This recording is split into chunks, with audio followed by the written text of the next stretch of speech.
And he unloads high in the air toward left. Ward going back at the track, at the wall. Leaping try. Can't get it.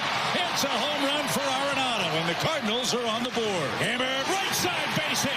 1 run scores. Here comes Donnie around third. Here's Adele's throw. It's going to be close and late. Comforted with a 2-strike hit. And the Cardinals have tied it 4-4. Line left field base hit. 1 run scores. Here comes Goldy around third. Here's the throw to the plate.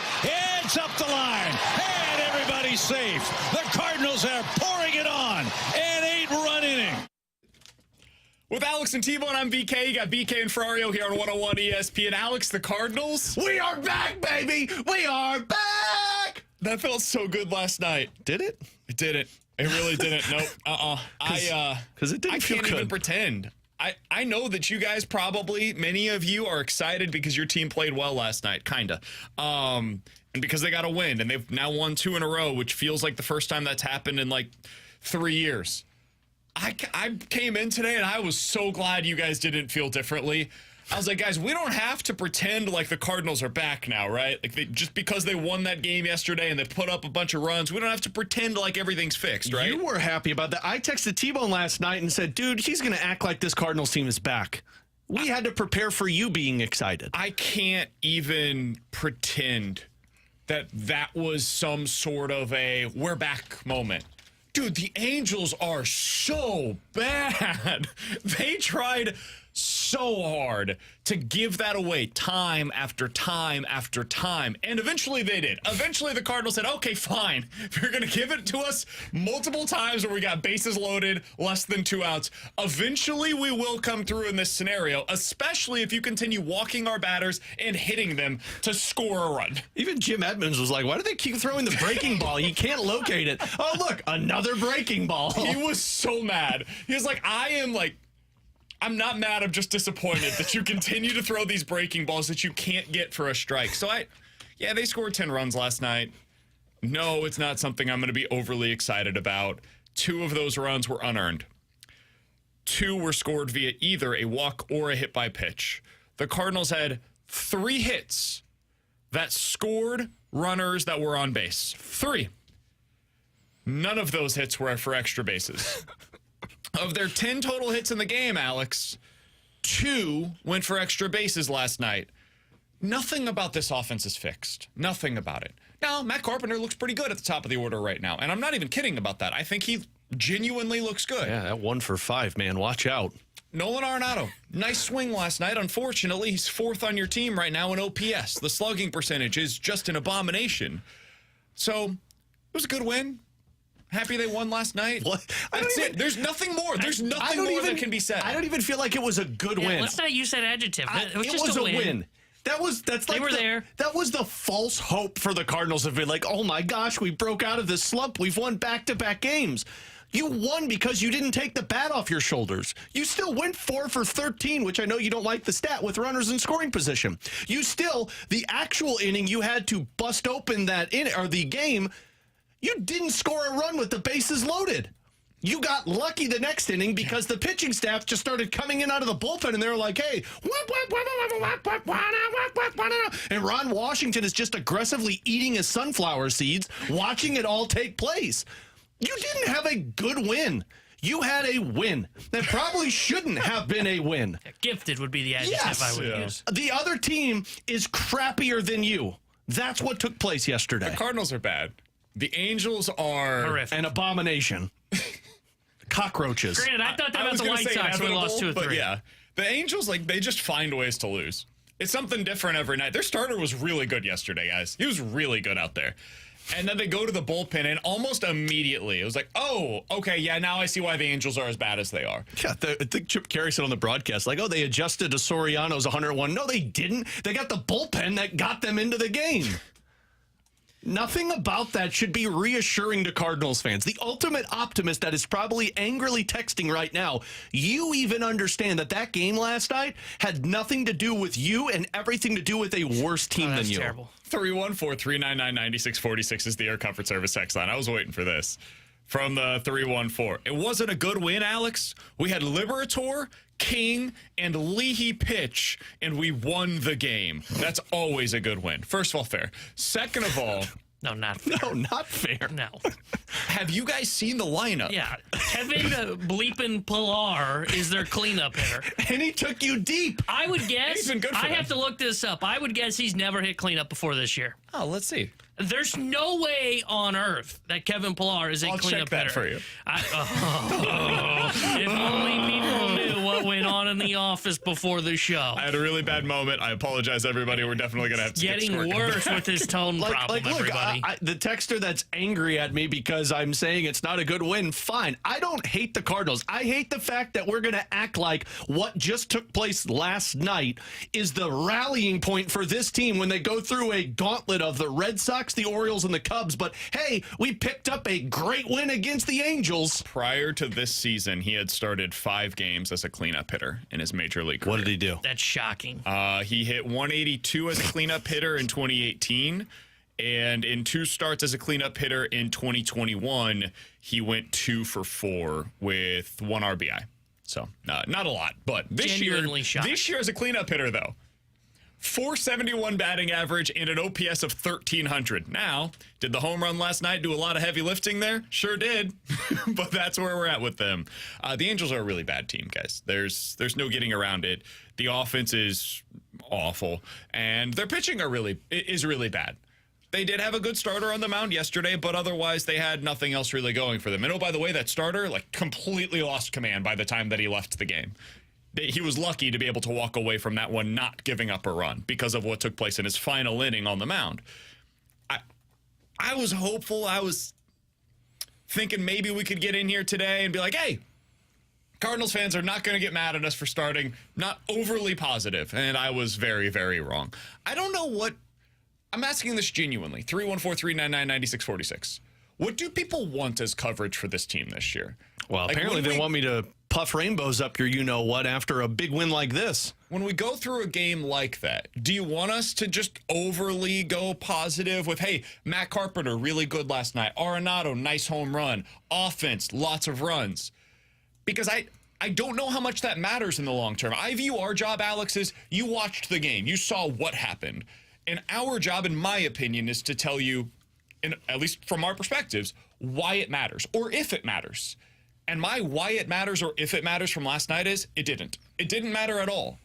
The only thing you can learn against the Angels over the next 2 days, and last night you can add into this, is bad. The only thing you can learn is bad things. Because if you lost that game last night, if you did not find a way to come back, that would have been one of the worst losses of the season, and you'd be going into today's game on firing watch to find out who's going to get fired after this series if they lose one more against this team.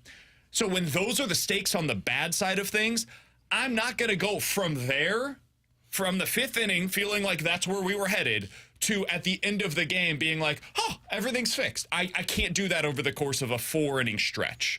So that's what my perspective was from last night's game. What do you guys think that people are looking for right now? Because this is a hard team to discuss on a daily basis, if we're just being totally honest. We're 41 games in, and we all kind of feel like we know where this is headed. Here's the thing, and we understand it. It's the business. It's what we do.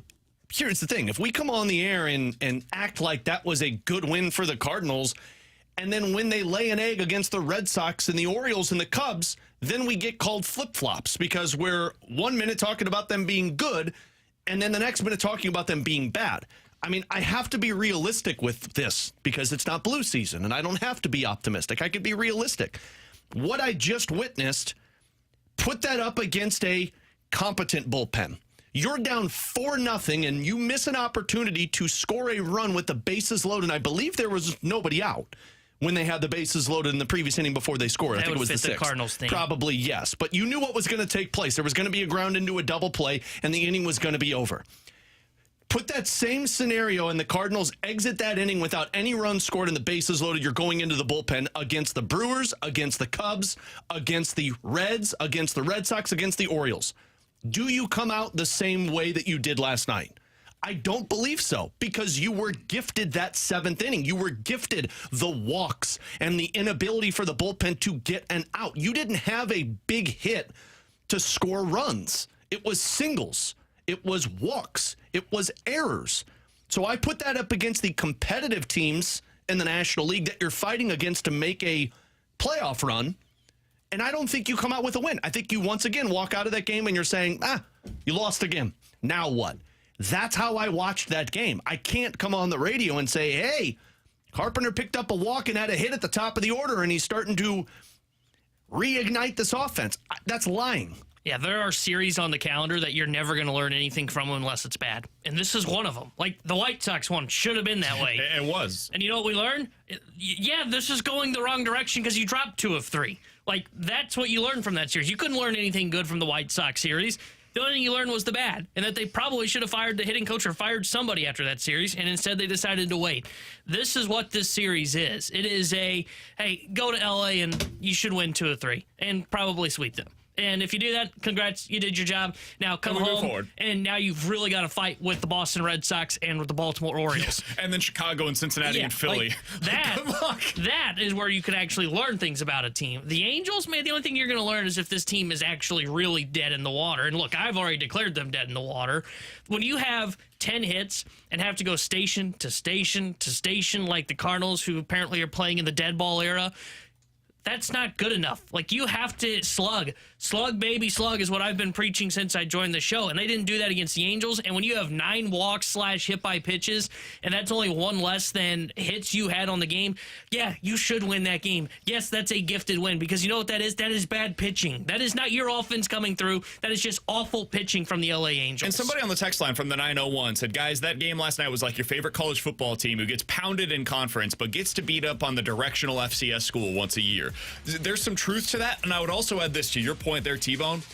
It was like your offense kind of scuffling, like finding a way to get through, and you eventually scored 41 points in that game against that FCS directional opponent, but you leave saying, that was way harder like than it watching, should have been. Like, our starters were in the 4th quarter at the very end of the game, and you don't feel good about that. And you leave, and this is if it was like game 1, you leave saying, if that's what the team's going to be, I don't think they're going to be able to have success against the really good, the Alabamas of the world, the Georgias of the world. They're going to get their brains beat in against these teams, and it's going to be bad. And you just won the game 41-10, but you didn't feel good about it when you left. That's how I felt about last night's game. You cannot win like that consistently, guys.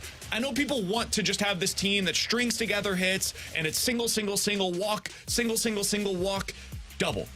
That is not a way to win in Major League Baseball in 2024. It's so hard to win that way because the pitching is so unbelievably good. So you have to T-Bone's point, hit doubles. You got to hit homers. That is the easiest and best way to score in today's game. And if you are incapable of doing that, you cannot consistently score runs. And that's been their problem all year long. And so last night, yeah, they put together 10 against a team that gave them 3 or 4 of those runs. Against a competent opponent, you score 4 or 5 last night, probably. Maybe. And that's if you're pretty lucky. So, yeah, I left that game saying to myself, I don't feel any better or worse today about the team than I did yesterday. I feel the exact same today that I did going into that game last night. I know people want to be happy about it, and I know I'm peeing in your Cheerios on a pretty nice, honestly, Tuesday morning here in St. Louis. I feel good about this weather. Do you guys not like this weather?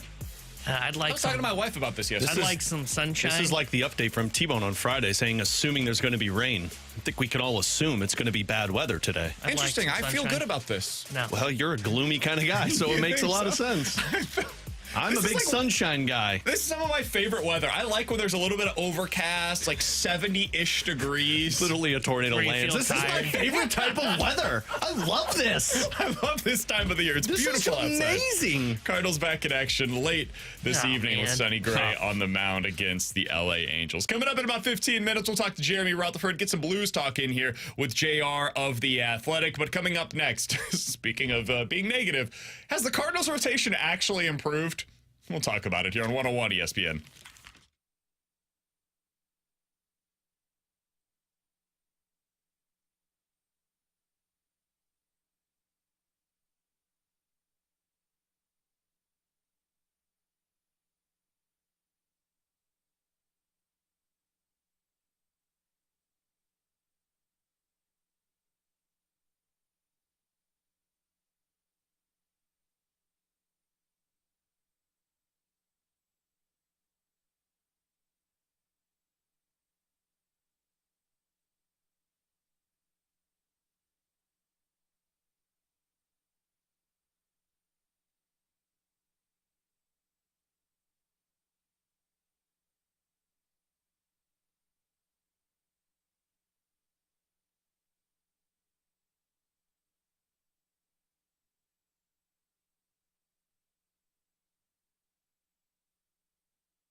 Alex Ferrario with you to talk about Classic Air Care. Had my maintenance scheduled last week. They came out. They did the old tune-up with the AC unit because I know it's going to have to get me through this summer once again. And I have an old 26-year-old HVAC system that I'm just trying to squeeze as much out of as I can before I purchase a new one. That's why you need to call Classic Air Care because they have been taking care of my old HVAC system for 6 years. They have been finding ways to keep it alive every summer in the heat, in the humidity, and it gets me through the next year because they come out, their technicians are so knowledgeable when it comes to my HVAC system. They clean it, they tune it up, they let me know that it's old, but they tell me that I'm able to get through because I use this maintenance program. So if you've got an old unit like me, then you need to have Classic Air Care come out, check it out, fine-tune it, get you through the summer and the heat so you can stay comfortable. They've been making people comfortable since 1926. Give them a call today, Classic Air Care and classicaircare.com.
Alongside Alex and T-Bone, I'm BK, so you got BK and Ferrario here on 101 ESPN. Alex, the Cardinals rotation is technically better than it was a year ago.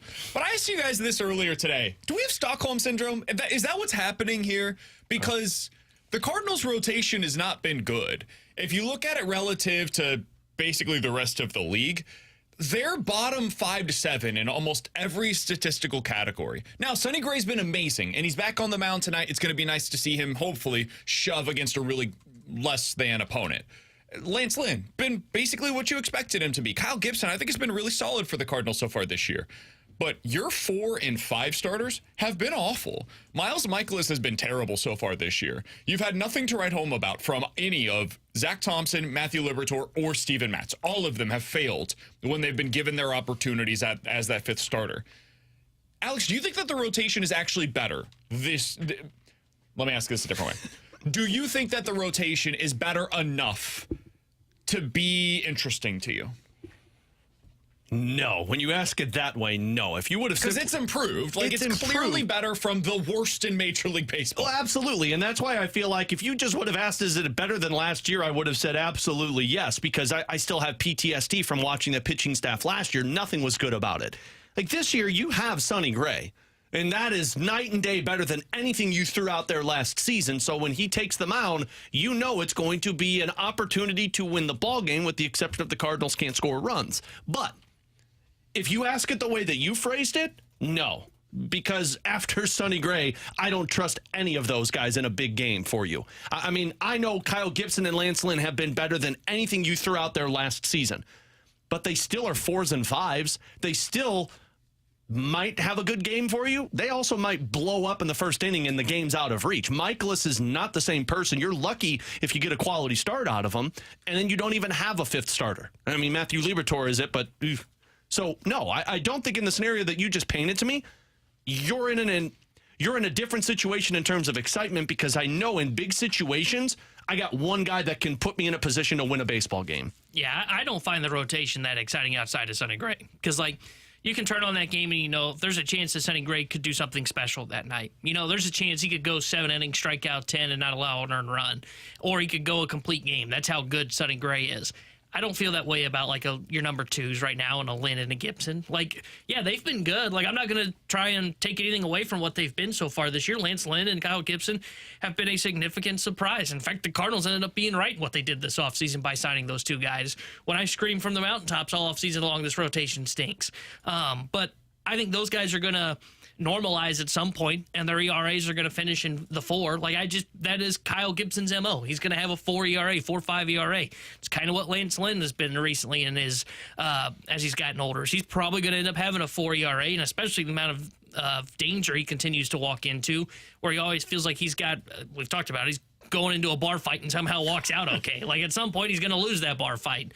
So, and then, like you said, those 4 and 5 spots, Michaelis has been terrible, and you really don't have a 5 starter right now. Liberatore is it if I squint, but no, this rotation's not exciting. It's not where you can see, I don't know if Boston's exciting. They've got guys that have low ERAs, but think of the Phillies. Zach Wheeler can go out there and do something special. Aaron Nola can go out there and do something special. Ranger Suarez, as their 3 this year, has been awesome and can go out there and do something special. That's just not the Cardinals. I can basically tell you to tomorrow when Lynn starts, he's going to go 5 innings. You're probably going to have an adventure through 5 innings, and then he's going to leave the game. And he probably gives up 2 to 3 earned runs. I also feel like we're about to see them go through more of a downward spiral. Yeah. Because there is going to be a trickle-down effect of what we witnessed yesterday. Matthew Liberatore only giving you, 3 1/3 innings in that one?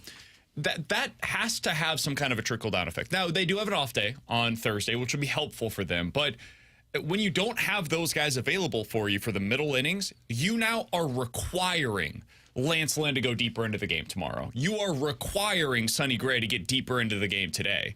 Because when you have those guys go short, now I'm once again asking the bullpen to pick me up. And it just becomes a consistent issue for them where moving forward, whoever it is that's in that capacity, whether it's Matthew Liberatore again as the number 5 starter next time around, or somebody else that takes on that role, between what you're getting out of them and Miles Michaelis, and at times Lance Lynn in terms of the lack of depth, getting deep into games, dude, we're having some of the same issues that we did a year ago. Not to the same degree, but some of the same issues that exist for them. I just looked this up. At this point last year, the Cardinals were 25th in ERA as a starting rotation. You know where they're at this point this year? 25th. 18th. Oh. Yeah. Now, they are better. Their ERA is better than it was at this point last year. But that's because everybody in Major League Baseball has a better ERA right now than they did at this point last year. The Major League average is just down. Hitting has gone down this year compared to where it was at this point a year ago. Batting average against 29th last year, 27th so far this year. If you're looking at strikeout rate, last year you were looking at 26th in Major League Baseball with a 19% strikeout rate. This year, 23rd at 20%. You are slightly improved in all of these areas, and you have a legitimate number 1 starter this year in Sonny Gray, which you did not have at this point last year. But after that, man, it's looking pretty samey compared to what you had at this point a year ago. And that's pretty disheartening because it's the one area that I came into the season saying definitively improved from last year. That and your bullpen as well, which has been good. But I don't know, man. When I looked at the numbers, I was actually surprised by how below average they are because I anticipated just from the eye test, Cardinals been pretty good in their rotation. And the truth is they really haven't But been. that's because of Sonny Gray. Well, I don't think it's just him, because I think you're right, it is Sonny Gray to affect. I think the reason that you feel better about the rotation, you remember how in, 2 years ago, the year where the Blues traded off for Riley and Tarasenko, what was the thing that Army always talked about? Our valleys were too low, and then we'd have our highs as well. Sure. They'd lose 7 in a row, they'd win 7 in a row. That was like the Cardinals rotation last year, to where like Jack Flaherty could go out and look like, whoa, Jack Flaherty might be back. That was a 6-inning, 7-inning performance. And then his next started to go like 2 1/3, walk 7, and be like, oh crap, it's a bullpen game. And that was like the whole rotation last year, where there were ups and downs with every pitcher. You had no idea what to expect. I can tell you right now, Lynn's probably going to go 5 tomorrow. I can tell you Gray's probably going to go 6 or 7 tonight. And I can tell you that Gibson, his next start's probably going to go 6. The only guys that are kind of questionable are Michaelis. And even then, he finds a way to fight through 5 or 6 innings. Like, it's more of, okay, I know what I'm getting on a given night. Yeah, but this was my concern and why you got angry. I mean, when we talked about this when the signing took place, like, sure, I'm excited that you're giving me innings, but what do those innings look like? And I feel like you know what those are right now. I don't. I still feel like it's a roller coaster ride with Lynn and Gibson. Maybe not so much Gibson, but you have seen those blow-ups take place. It's a roller coaster ride with Miles Michaelis, and then we all know the 5th starter. Who knows? The only one that I'm certain I know what the outcome of that game is going to look like is Sonny Gray. No, I'd say they've been pretty good, though. I'd say Gibson and Lynn have been honestly I know better you're than what you could have expected. Maybe it's not like in terms of runs. Like, I'm not going to be able to say, like, Lynn's going to go 5 and give up, like, 1 earned tomorrow. But I know they're going to give you a competitive start. Last year, you couldn't say that. Like, last year, there was nobody you could point to and say, that guy's going to go give us a competitive start. Like, Michaelis wasn't even that. There was one. It was Jordan Montgomery. And That's what I was fair, going to say. Is at this point last year, you would go out there, and on any given day, Jordan Montgomery gave you a chance to win. And that's how I feel this year with, like, Gibson/Lynn. Those guys are giving you a chance to win. And I think other than a couple of blow-ups, Miles Michaelis early last year was, for the most part, he was getting, all of the batting average against was really high. But for the most part, he was okay for you. Kind of similar to Lance Lynn. Like, the results weren't super great, but ERA was okay at this point a year ago.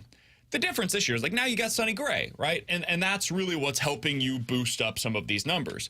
But then you go beyond that. Steven Matz was last year what he's been so far for you this year. Jake Woodford, Jack Flaherty, Adam Wainwright, that poo-poo platter of starters for you at the back end of your rotation last year is basically what you're getting so far this year with Thompson and Liberatore and Steven Matz to a degree. So it's just, it was supposed to be so much better. And it's just been a little better. You're not good relative to the rest of Major League Baseball. You're just good relative to, like, the worst starting rotation that the Cardinals have ever put on the field. And when you combine that with one of the worst offenses through this point in the season in the history of your organization, yeah, it makes sense that this is what the results start to look like. And thank God for the defense, dude. Because if the defense wasn't better, we'd be talking about this, and it would basically be last year all over again. And I did not see that coming, man. I didn't see it coming. So I wanted to get your guys' thoughts on that, because when I saw the numbers this morning on where the Cardinals rank rotation-wise, I was honestly shocked. I thought for sure they'd be kind of middle of the pack, and for them to be bottom 5 in most categories was pretty surprising to me. Coming up in about 15 minutes or so, we'll get into questions and answers, but next we'll have some questions for Jeremy Rutherford, Blues insider for The Athletic, here on BK and Ferrario.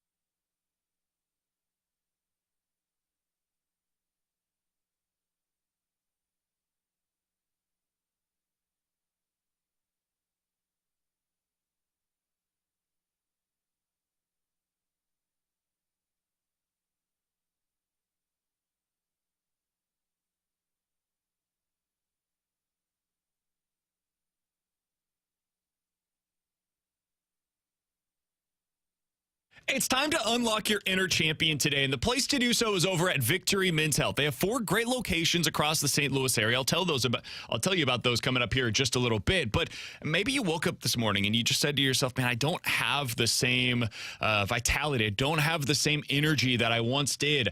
I go out, I get into my workouts, and I don't feel like I'm able to finish it the way that I once was. Well, they can help you out over at Victory Men's Health. If you go into one of their 4 locations across the St. Louis area right now, they can find out what exactly it is with your micronutrient levels that might be leading to some of that lack of energy that you once had. Go over there. This is all science-based that they've got available for you. They'll take your micronutrient levels. Once they find out what it is that's affecting you, if it is low testosterone, they can help you out with that. If it's something else, they can look into that, see if they've got any plans that can help you out. Maybe it's erectile dysfunction that you want to get help with, or just some unwanted weight that you want help with your weight loss journey. they can help you out with that over at Victory Men's Health. 4 locations: O'Fallon, Illinois, O'Fallon, Missouri, Town and Country, and in Sunset Hills. Check them out today at victorymenshealth.com.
Chair Hendricks here, the Sports Center update driven by Johnny Londoff Chevrolet and Johnny Londoff Autoplex. Cardinals beat the Angels last night 10-5. They are back in action tonight. 8:38 will be first pitch as Sonny Gray is on the mound for St. Louis. And tonight here on 101 ESPN, we've got the NBA playoffs for you. Game 5 between the Denver Nuggets and the Minnesota Timberwolves. We'll have pregame coverage starting at 9 o'clock. The Sports Center update driven by Johnny Londoff Chevrolet and Johnny Londoff Autoplex. See them at londoff.com. Chevy, together we drive. Are you kidding me?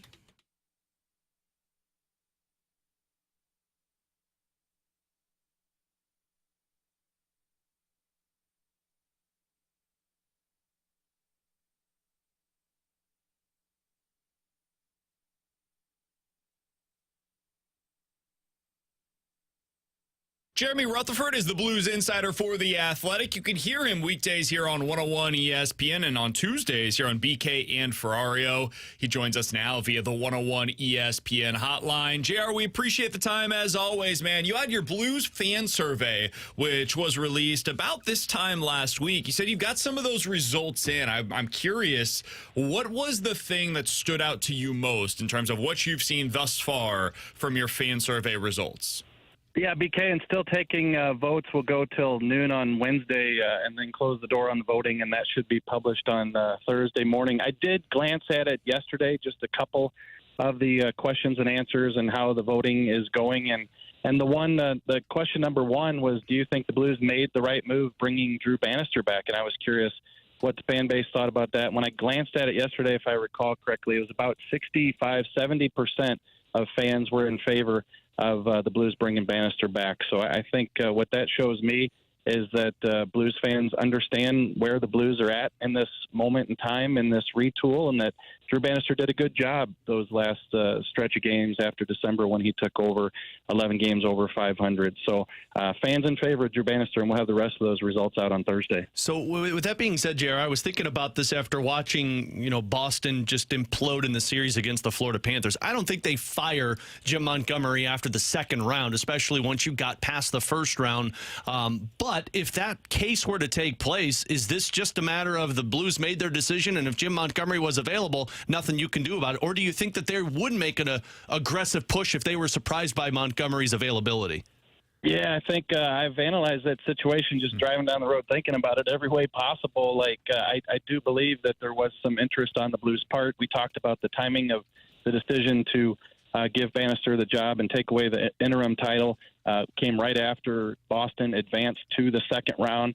Then, of course, they fall behind Florida. I don't think anybody's shocked by the fact that Florida's winning that series. But what would happen in Boston if they lose this series? Would Jim Montgomery continue to stay on? I think you look at his track record the past 2 years in Boston, the absolute best points percentage of all 32 teams in the NHL in the regular season. But you had last year's playoff first round where you coughed up the 3-1 series lead, and then now this year you fall potentially in the second round to Florida. Talking to some people in Boston, they're saying that there is part of the fan base that feels like the coaching staff isn't getting it done, and wouldn't be surprised if Jim Montgomery were let go. But I got to believe that the Blues had every right to believe that he would not be available. Therefore, they went with Drew Bannister. And plus, you couldn't have left Drew Bannister continuing to just hang there. I don't think so. Like, if this goes on 10 or 12 or 15 more days, and then you have what's going on with Jim Montgomery. I just don't know that you could have done that to Drew and then brought him back, and then he would have that authority and can go to the players and say, I'm your guy, when the team took so long to name him the head coach. JR, on the coaching front, where do you think Craig Berube ends up? Well, if you had asked me this question a couple days ago, I would have said definitely Toronto, and that might still be the case. He interviewed in Toronto over the weekend. I believe he was there Saturday and Sunday. And Frank Saravalli, I just saw tweeted that he's at least interviewing with Winnipeg today. So the fact that he gets out of Toronto without a contract, I think, says a little bit. Not to say that it wouldn't get done with the Maple Leafs, but he's talked to a lot of these teams. I think he talked to Ottawa, and the money wasn't right. Not that would have been his pick, but when the money wasn't right, that didn't make a lot of sense for him. New Jersey is a spot. Toronto, I think, is a team that could really get a lot from Craig Berube, come in there and kind of bring that confidence that he brought to the Blues in 2019. But I also think Winnipeg, I've said this about Craig Berube, BK, that he is a blue-collar guy, and Winnipeg, to me, is a blue-collar, hard-working team and town, and I think he'd be good for that team as well. Okay, JR, off-season wise for the Blues, and I know we're still far away from this, but the main topic that I really look at is bringing in a top defenseman, whether it's in the same age frame that the Blues needed to be with Colton Parayko. And as the offseason has progressed, I think more and more names have come out. Your colleague Jesse Granger put a piece out yesterday about the state of the Vegas Golden Knights, and he had the one move that they could make so that they could open up cap space would be to trade away Shea Theodore. I, for one, think that might be a perfect opportunity for the Blues to get a 29-year-old left-handed defenseman who's already a number one guy at $5.2 million to play with Colton Parayko. Where do you stand on it? Yeah, great defenseman. I guess age-wise, he's a little bit outside that grouping that Doug Armstrong's talked about a lot, 26, 27, 28. But if you're looking for somebody to bring some stability and keep you competitive at a really good price there, Alex, I think that's a good price. I think, when you talk about what could the Blues do this offseason, if you're going to stay competitive, you're going to have to bring in players like that. And one of the ways you can do that is to take advantage of these cap situations, or these teams like a Toronto with Marner who have to or may want to move on from those types of players. So the cap situation in Vegas could make Theodore available, as Jesse pointed out. I'm sure Doug is exploring all those types of options. So, maybe doesn't fit in terms of moving forward, that age group, but I think a player who would do really well here in the Blues benefit from having a Theodore. In this scenario, if Theodore was available, would you trade the 16th overall pick for him? I look at it like this, and I've gotten some pushback from Blues fans. you can never have too many prospects and assets. So the Blues got 3 really good first-round players last year, and you still have a Snuggerud and then some other prospects in the system. So I'm not saying that the cupboard's full. It's never full. But at some point, all these guys aren't going to be able to play for you. Even that's if they all make it. So at some point, you're going to have to consider moving something like the 16th pick. And, can you take that 16th pick and move up and get a good defenseman? There's a lot of good defensemen in this draft. If you can do that, I say make the pick. But Doug Armstrong's blueprint here, as he said at the end of the season, is to continue to be competitive. The Blues, I think, are going to have to change up their defense if it costs or meant moving that 16 overall pick to get a guy like him. Then I wouldn't have any objection if it were me. Jeremy Rutherford is our guest here on 101 ESPN. You can read his work over at The Athletic, where he's the Blues insider. And JR, on that point, and we're just using Shea Theodore really as a fill-in here of a guy that could potentially be available, and it's an interesting discussion point. He'll be 29 next year. And I know you said he doesn't really necessarily fit into that age range that they've talked about for their core players.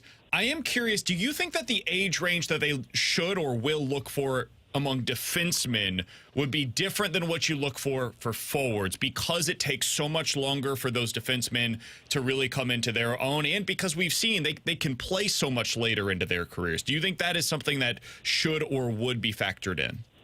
Yeah, I think so. But my point would be this, which kind of supports that, yeah, it'd be fine to bring in a 28, 29-year-old Shea Theodore, is that the other option is you have defensemen already on the roster who are, 31, 32, 33, and who have 3 more years left on their contract. And at this point, you feel like you need a change. Well, guess what? They're only going to be further on the downside the next couple of years. So if your alternative is a guy who's 32, 33 with 3 more years left on his deal, or you can bring in a Shea Theodore who's 28 going on 29, yeah, he might be a little bit outside that range, but I think you're right. I think defensemen, just like you said, they take a while to develop, so you're not going to find some 23, 24-year-old defenseman who can come in here, kind of like we've seen with a Matthew Kessel, but we'll have to watch him continue to progress.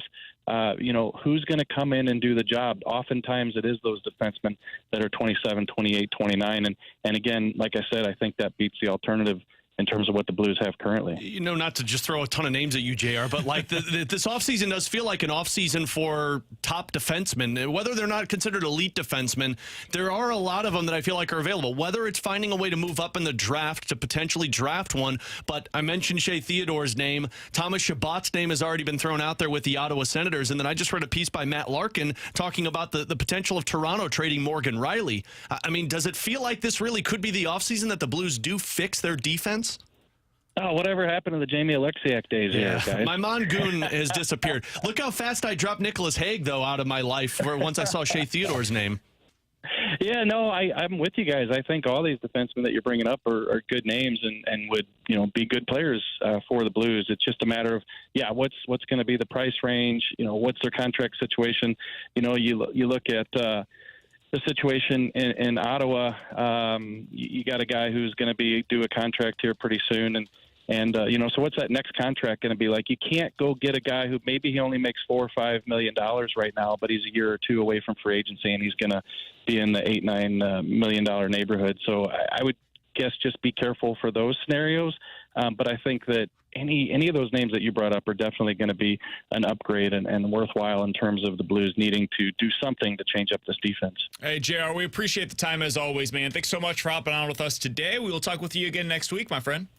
Yeah, and I don't often do this, but I had an appraiser out at the house today, George, and I want to give a quick shout-out to him. He's a real vivid, longtime listener of the station and said that he enjoys your guys' work at 101, so I just wanted to give George a quick shout-out. Only shout-out for him, JR, is does he like BK, Ferrario, and T-Bone the best out of everyone on the station? Of course he does. And also, JR, I hope he gave you the exact number that you were looking for. Yeah. That's really what the appraiser, that's why you're giving him a shout-out. JR, are you moving up in the world? Are you moving to a mansion? No, good guy and a real big sports fan, and said he listens to the station. So I just want to take a second to show the appreciation for those fans out there. Nothing to do with the house there, BK. Yeah, sure. Of course not. Jay, appreciate the time as always, man. Thanks so much. All right, see you, boys. Yeah, See ya. that's Jeremy Rutherford joining us as he does each and every Tuesday here on BK and Ferrario. Alex, when you look at the defensemen that are potentially going to be available this offseason, my hope is they're going to be able to do exactly what you're talking about, where they go out, they're super aggressive, there's somebody available they didn't foresee becoming available, like a Shea Theodore or Shabbat, whoever it is, right? It might be a name that we haven't even discussed yet, that suddenly 2 weeks from now we're like, whoa, that guy's available? Yeah, go get him. We didn't think that Matthew Tkachuk was legitimately going to be traded, and then it all came together. Not here. Boy, wouldn't that have been nice? The problem is it's really hard to make those moves if you're Doug Armstrong, because he tried to do that last year. Yeah. And then eventually you get to the place of, all right, we got to move this out first, and we got to get this player to say yes to that trade because of all the no trade clauses that exist. And then we can bring that guy in. So it does require almost like 3 steps before you can get to the ultimate destination that you're looking for. What's so intriguing about this, though, is I feel like if you can accomplish finding that top defenseman, I don't know how necessary it is this season to trade away one of those defensemen. Like, you have some cap space to make it work if you were to acquire a guy that makes $5.2 million. Now, that's probably the only move you're able to make. But one thing you have is you have depth internally. And if you've already come to the conclusion that, hey, this might not be a pretty year, but the hope is within 2 years when Snuggerud and Dvorsky and these other guys develop, that we have a roster in place. And what I do find even more intriguing, too, is you have chips that could work, whether it's the 16th overall pick, which I'm like JR, I don't know how impactful that draft is. You find ways to find diamonds in the roughs a lot. You've got 2 seconds and 2/3. Is a 16th overall really going to make a difference over going and get a top defenseman? You have that weapon to use. You can use a Pavel Buchnevich if you choose to do that, or even a Jordan Kyrou. So, like, I don't feel like it's as dire as it was last year to where you have to move Torrey Krug out to bring somebody in because the cap's going up a little bit. So if you want to upgrade your defense and push everybody down a peg, and then that might raise their stock, and then you might have a better trade opportunity at the deadline. With Alex and T-Bone on BK, 314-399-9646 is the Air Comfort Service text line for questions and answers here on 101 ESPN.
Hey, 314-399-9646 is the Air Comfort Service text line for questions and answers. You get your questions in, we'll answer them here on BK and Ferrario. From the 314, guys, this Major League Baseball season stinks. Hey, the man. NHL playoffs are rolling and awesome, but the Blues are years away from participating. Any chance you can just play replays of the 2019 shows? Talking about the Blues and Cardinals is just depressing for me. No, I wasn't here during that, so I don't want to do that. We could talk 2019 if you guys want. That'd be fun. I was in college, so I'll go back to the good old days. I was in Kansas City. Thursdays were fun. I was on another radio station. I prefer this one. Yeah. I prefer this one. I was thinking about this the other day.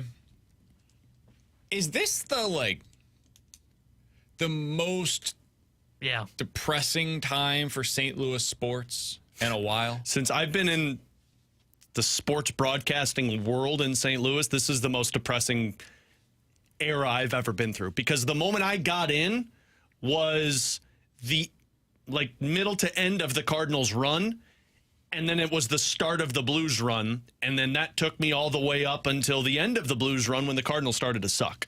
I'm sure this goes back to 07, 07 you have the Cardinals, but But the Blues stunk then, but the Cardinals were good. Well, they fell off because they go into that where it was 2 years in a row they missed the playoffs. They have to fire Walt Jocketty, and they hired this boogeyman named John Mozeliak. But you see what's weird? What's weird though is, and I'm wondering if you're curious to say the same thing, is at least the Cardinals had star power. That's what I was gonna say. It was excitement. You had Pujols. Yeah, you had Yachty. You had Waino. Then you were watching one of the GOATs. And the Blues just drafted Eric Johnson first overall, so there was hype. Yeah. And now for the Blues, there's hype around some of the prospects, and people really enjoy what Robert Thomas, Jordan Bennington have become. But I still feel like there's more angst against the team because we always are talking about this Jordan Kyrou. We're always talking about Buchnevich. Should they re-sign Buchnevich? I feel like there's some angst about those players. Yeah. And then on the Cardinals side, there is no hey, there is a superstar on this team. Paul Goldschmidt has hit the age curve. Nolan Arenado's power has hit the age curve. Maybe you want to say that about Sonny Gray, but he only starts once every 5 days. So I would say, yeah, and then City, now you have a Major League Soccer team, but they're kind of just blah this season. They're like a fringe playoff team this year currently. Yeah, and they still have a star, which is nice. Yeah. They've got Berkey, who's genuinely amazing. Huh? Until he goes to Europe. I don't think he's going No, back. he's recruiting guys over here. Okay. He's trying to get the stars to come to City. There's a reason why he's here right now. And What the hell does that mean? can't pass. Well, he's a goalie. He shouldn't pass. Apparently, it's a big thing in Europe that if you can't pass, you can't be a goalie over there now. I don't know why, Alex. I don't understand That's it. just Apparently, stupid. it's like in the NHL, if you can't play the puck as a goalie now, it's like a big deal. Whereas, 10 years ago, maybe that wasn't as big of a deal. Apparently, I've been told by soccer people that is a big part of why Berkey is not overseas any longer. Okay. Hey, listen, I didn't come up with that. hell I outta promise here. you that much. All right, from the 618. Totally what he just made Go up. check that. Guys, with as well as Jordan Walker is hitting right now down in AAA, do you think it's time to bring him up, especially since Carlson doesn't have a hit yet? Dude, Time to send Carlson down. Yesterday, when they decided to pinch hit for Michael Ciani, and they brought in Alec Burleson as a left-handed hitter against a left-handed pitcher, instead of just going straight to Carlson there, because then you're burning Alec Burleson because you're not going to put him in center field. So you're going to have to bring in Carlson as a defensive replacement afterwards. That was the moment where I was like, oh, they think Carlson's lost. They don't just think Carlson's going through it a little bit. They think he is lost at the plate because this should be the exact type of spot that you're utilizing him as a pinch hitter. Big spot late in a game, right-handed, going up against a lefty, boom, good to go. And it's the exact defensive replacement that you want for that spot in your lineup. I think Carlson could absolutely be sent back down. I do not think it's time to bring Jordan Walker up, though. I mean, I think you need more time with him down. I'd call him up. He's hitting. He's confident, apparently. He's got it figured out at the major league level. I wouldn't call him up because based on what I read today, it still sounds like they want him to work on pitches away, which, again, it's not like the minor leagues, they're going to give the pitchers a scouting report. Hey, Walker, he's really working on that fastball. Could you throw that for him? Yeah, you mind throwing him these bad pitches? I think they're still working on that. He's still on the ground. So, yes, he's hitting for average, but it's like seeing ice singles. He's not hitting for any power. I don't think you call him up until you start seeing some power from Jordan Walker down in AAA. Also, just let him get comfortable. Yeah. Just let him have some success. What are you bringing him up for right now? Good for vibes? this team? I just don't see the need. I mean, he's going to have to be up here for bobblehead night, and it's coming up. Yeah, you got 2 weeks. Just give call him him another up. 2 It weeks. doesn't matter, man. Just call him up. Kind of have to figure it out here. Leave him down for bobblehead Yeah, night. sure. He's just going to figure out his problems in 2 weeks. We had somebody that texted in and said, "You guys, you'll kill Carlson's trade value even more if you put him down into the minors." It's already you won't. gone. What trade value? Yeah, it's already gone. His trade value's done. Yeah, what you get for him is what you're going to get. There's no going up. When they move him this offseason, which I'd rather have Siani on this roster than Carlson, they're going to get what they got in the O'Neal deal. And they got Robertson, right? And he's one of the guys they got in that deal. And they're also going to get what they got in the O'Neal deal and watch Carlson go be an all-star elsewhere. I do think there's he's a the one chance that he that I still don't. has success elsewhere. I don't think do he's going too. to be a stud, though. I don't think he has the ceiling that Tyler O'Neill had. I think he's going to be an everyday bat in the lineup that Cardinals fans are going to look at and you say, see, we can't develop. If he ends up going on and you look at him and think that, hey, wish he was still here, it'll be in the Lane Thomas vein.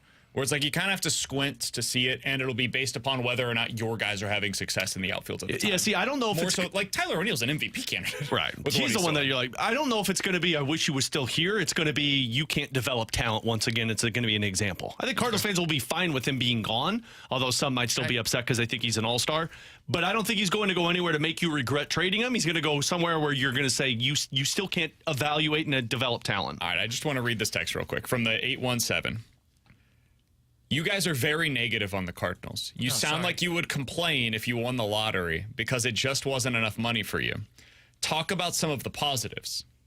Wynn is having a very good rookie year. That's one example. The bullpen is fantastic. That would be another. I don't recall any of you saying that the offense was going to be an issue. No one saw this coming. Well, Mason Wynn's struggling right now. The bullpen blew a game 2 games ago. So, I mean, I was going to say, the bullpen... don't really know how you're supposed to be positive about We've that. brought up both of those things a lot on this show.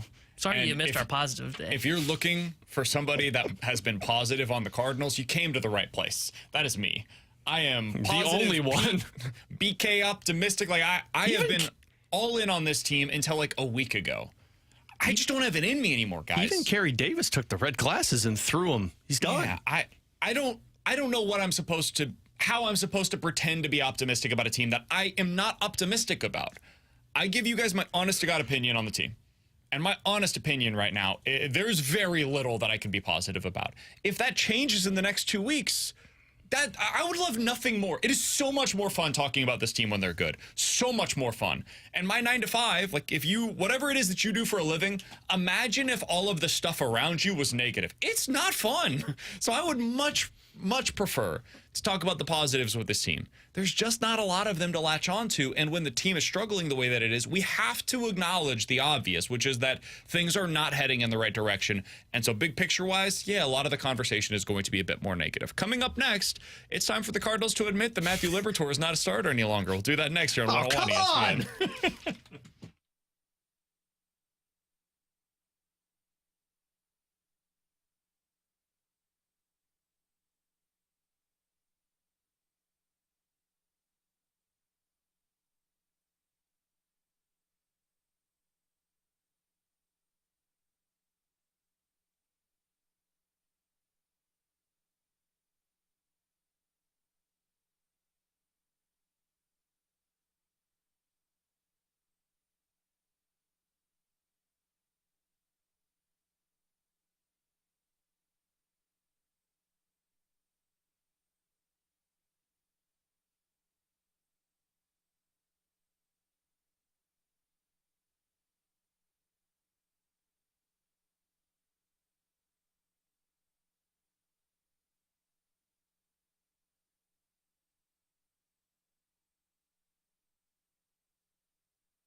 It's time for the Cardinals to make the choice that they should have made a while ago and just admit Matthew Liberatore is not a starter. There's nothing wrong with not being a starter. There's a lot of guys that are in the bullpen that are failed starters. That's basically what all of them ended up being, Alex. Matthew Liberatore doesn't have the stuff to get right-handers out, at least not at this point in his career. Hey, man, I thought we were going to be positive. They're batting .315 against him this season. They have an OPS against Matthew Liberatore this year of .930, and that is including his numbers of what he's done against right-handed hitters as a reliever when he's been really good this year. There's a positivity. Lefties, meanwhile, are batting .160 against Matthew Liberatore this year. They have an OPS of .405. He is dominating left-handed hitters. They have no chance when they walk to the plate against Libby. Unfortunately, when you go out there as a starter, if I'm an opposing manager, I don't care how good my right-handed hitters are. I'm putting all of them in my lineup on the day in which Matthew Liberatore is going out on the mound. But if he goes out there and he's got a string of like going up against the Phillies, for example, right? You got Schwarber and Harper coming up as two of your next three hitters. Well, I want Matthew Liberatore in the game, not because he's my best pitcher necessarily, but because in that scenario, he may have the best numbers against those specific hitters as lefties coming up to the plate. Matthew Liberatore's a reliever, and that's okay. We could just admit as much, and yes, that means that you lost the trade. Randy Arozarena for Matthew Liberatore is not going to end up coming out on the plus side for the Cardinals on that side of the ledger. But he could still be a good player for you. He could be a useful piece long term. Alex, what we saw last night, though, I believe, especially against that lineup, is the latest reminder that they need to stop with this experiment. They need to admit that he is not their best opportunity to win. I know Ollie said that before the game yesterday. I thought that was more of an indictment on everything that they have available to them in AAA than it was some like positive about Matthew Liberatore. It's time for them to go elsewhere because you're actually hurting yourself on multiple days per week when you do this. You're making it harder for you to be able to close out games today, tomorrow, moving forward because Liberatore's not going to be available. And you make it harder to win that game yesterday because you're utilizing him in a spot where you're getting very few innings out of him. You are putting more of the workload on your other bullpen arms that are available to you. And now today you don't have them either. So it has a trickle-down effect that is very negative. I think it's time to go ahead and put him back into the bullpen, have him as a guy that bridges you to the back end of your pen, and go with somebody else. Maybe that's Robersa. Maybe that's Kloffenstein. Maybe that's somebody else that is just available on waivers right now, or you can get on a minor league deal. Somebody has to go in there and be that number 5 starter that the Cardinals clearly believe they don't have. Yeah, because what you have when Liberatore's in your bullpen is you have two different line combinations of shutdown guys. What you have now, we just saw it last night. I mean, you had to string through everybody not named JoJo Romero and Ryan Helsley because they were unavailable. And that put you in a position where you had to use Andrew Kittredge for 3 consecutive days, which is something you really don't want to do. What you had with Matthew Liberatore in the bullpen was you had 2 different lines to where one set of 3 guys is going to be off today because we've got another set that can shut down the game. And now you're overusing certain guys to the point that when you're absolutely in a position where it's do or die, you need your bullpen for the optimists out there, they're going to be run down. So I'm with you. The question has always been, well, who the hell do you go to? I mean, Roberse seems to be the one that you'd go with because he's pitching so well. That doesn't seem to have worked in the past in terms of bringing guys up that might not be ready for the major leagues, and you throw them into the gauntlet, and next thing you know, it's going to work. On the plus side, he's not like a big-time prospect. No, of course. So you're not super worried if you set him back a little bit in terms of his development. But you got Zach Thompson, you got Andre Palante, and I know those don't work out, but at least you know, hey, we can maybe get 4 or 5 innings from these guys. You know right now that the second time through the order Matthew Liberatore's done. And I'm on your side of it, though. I would go out there and find a veteran who is not on a team right now who wants to pitch. Hill. Yes. I'm not kidding. I know it's not exciting for anybody involved. Can Rich Hill do more for you, though, than what Libby did yesterday? Yeah, we just need 5 innings because you gave up 4 runs. Give me 5 innings of 4 earned runs. Yeah, Rich Hill's an option. I'm sure there's other starters that are out there that are options. That's where they are. They have to go find somebody because what they are telling us is if Liberatore is their best option, I agree with you. That is very telling of what is down in the minor leagues. So you don't have a pipeline at all. Which, by the way, let's not even think of the idea of what happens if another starter gets hurt, because holy crap, what would happen? But you need to go find somebody, whether it's via waivers or via signing someone in free agency, or hell, go trade some cash to go get a starter that's on a minor league roster somewhere that you think can come in and just start and hopefully give you 5 innings of okay pitching. Like, that's where they're at. And look, maybe they would say, hey, if we build up Liberatore, we can get 5 innings of okay pitching. Just keep him in the pen. I'm with you guys. It is clear it does not work when he is a starter because teams can't load up the lineup against him against righties. I think what they're probably going to end up doing, just because I can't see them finding somebody on waivers or signing anybody, because they should have done that already to this point. My guess is they're just going to kind of flip around this order of what they're doing. So what I think they're probably going to do is they're going to start a opener, quote unquote, and Kyle Leahy, and then hopefully you can get more lefties in the lineup, and then you can turn to Liberatore and help kind of break up those right-handed bats in the lineup. I think that's probably their next step, is Leahy becomes the quote-unquote 5th starter, and they go to this opener kind of strategy. Before I go there, like I don't think Leahy is a starter. I don't either. I don't think he can be an option. I think what they would tell you is, hey, if he can go 3 innings and we can break up, get some lefties in the lineup, because a team will say, hey, we can load up some lefties. Boom, now we've got Liberatore to come in that back third, because basically they're saying we need Liberatore and Leahy to operate as our 5th starter right now. Yeah, but now now you have eliminated one spot in your bullpen. I agree. I'm with you. I don't think you should be doing it, but just go to they didn't do Robersa. it now. They haven't done it already, and they should have done it going into that game last night, because that's legitimately had a double error in that lineup last night. Like, if there was a lineup to bring in somebody and just see what you had in them, it was that game last night against the LA freaking Angels, who, as we've talked about, are terrible, and they didn't do it. Somebody on the text line brought up, hey, just go ahead and call up Tink Hintz. That is the last. They should absolutely not do that. And the reason why is because with Tink Hintz, you need him to be a future big-time guy, a top 3 starter in your rotation. And if you do that right now, you're potentially setting him back the way that you have with so many other prospects. You cannot do that. You cannot risk that again with another top prospect for you. The reason why I don't, like, if Robersa is the guy, fine. This is not somebody that was coming through the system that was expected to be a number 1 starter for you. The best case scenario, most likely, for Robersa is he's a number 5 starter for you long term. That's what you're hoping for out of him. Can he come in and eat innings? Can he be a better version of Jake Woodford for you? And if the answer is yes, cool. That's a win. So let's find out if that guy can be somebody that helps you in this spot. And if the answer is no, all right, we'll try somebody. Let's see what Kloffenstein can do. Next time around, let's see what Palante can do. And if they have a good start, they get another. That's it. That's just the way that you operate, is we're going to keep trying things until something sticks. And if it sticks, great, you get one more. That's the way that I would operate right now, and then figure out what you got to do long term. But do not do this with Graceffo or Tink Hintz. To me, would be the 2 guys that I'm hands off, just keep developing down in the minor leagues. At least they have stuff to eventually maybe get it figured out as a really good starter at this level. All right, I do want to react to something that I heard yesterday, Alex, on the Fast Lane, speaking of development in the minor leagues. Because I thought Jamie said something really interesting when they were discussing their rotation and how you build this thing long term. Here's what Jamie had to say when discussing the Cardinals' current situation with their rotation. The only way to do it effectively is to draft and develop and find the right guys if you're going to have that rotation that haunts people's dreams. Right. Yeah. I mean, otherwise, even look at last year when the Rangers went out and got everything that they got, and then Scherzer and all those guys. Mm-hmm. Scherzer got hurt. Yep. So there was nothing there. Other guys, there's huge money. Jacob deGrom, big money. He's been hurt. Yep. Who else? Give me a couple other ones.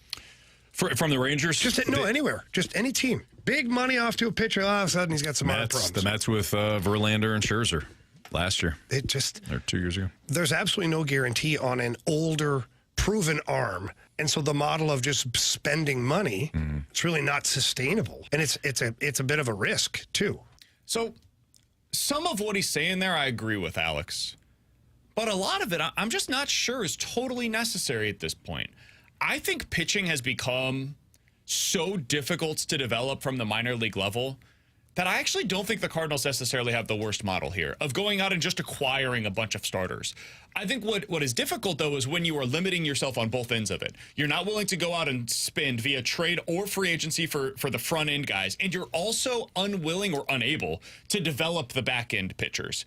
And when you have both of those, you get pushed. Everything is in the middle. Now I've just got a bunch of number 3 to 5 starters that I'm acquiring via free agency because I'm not willing to spend on the guys that can be better than that.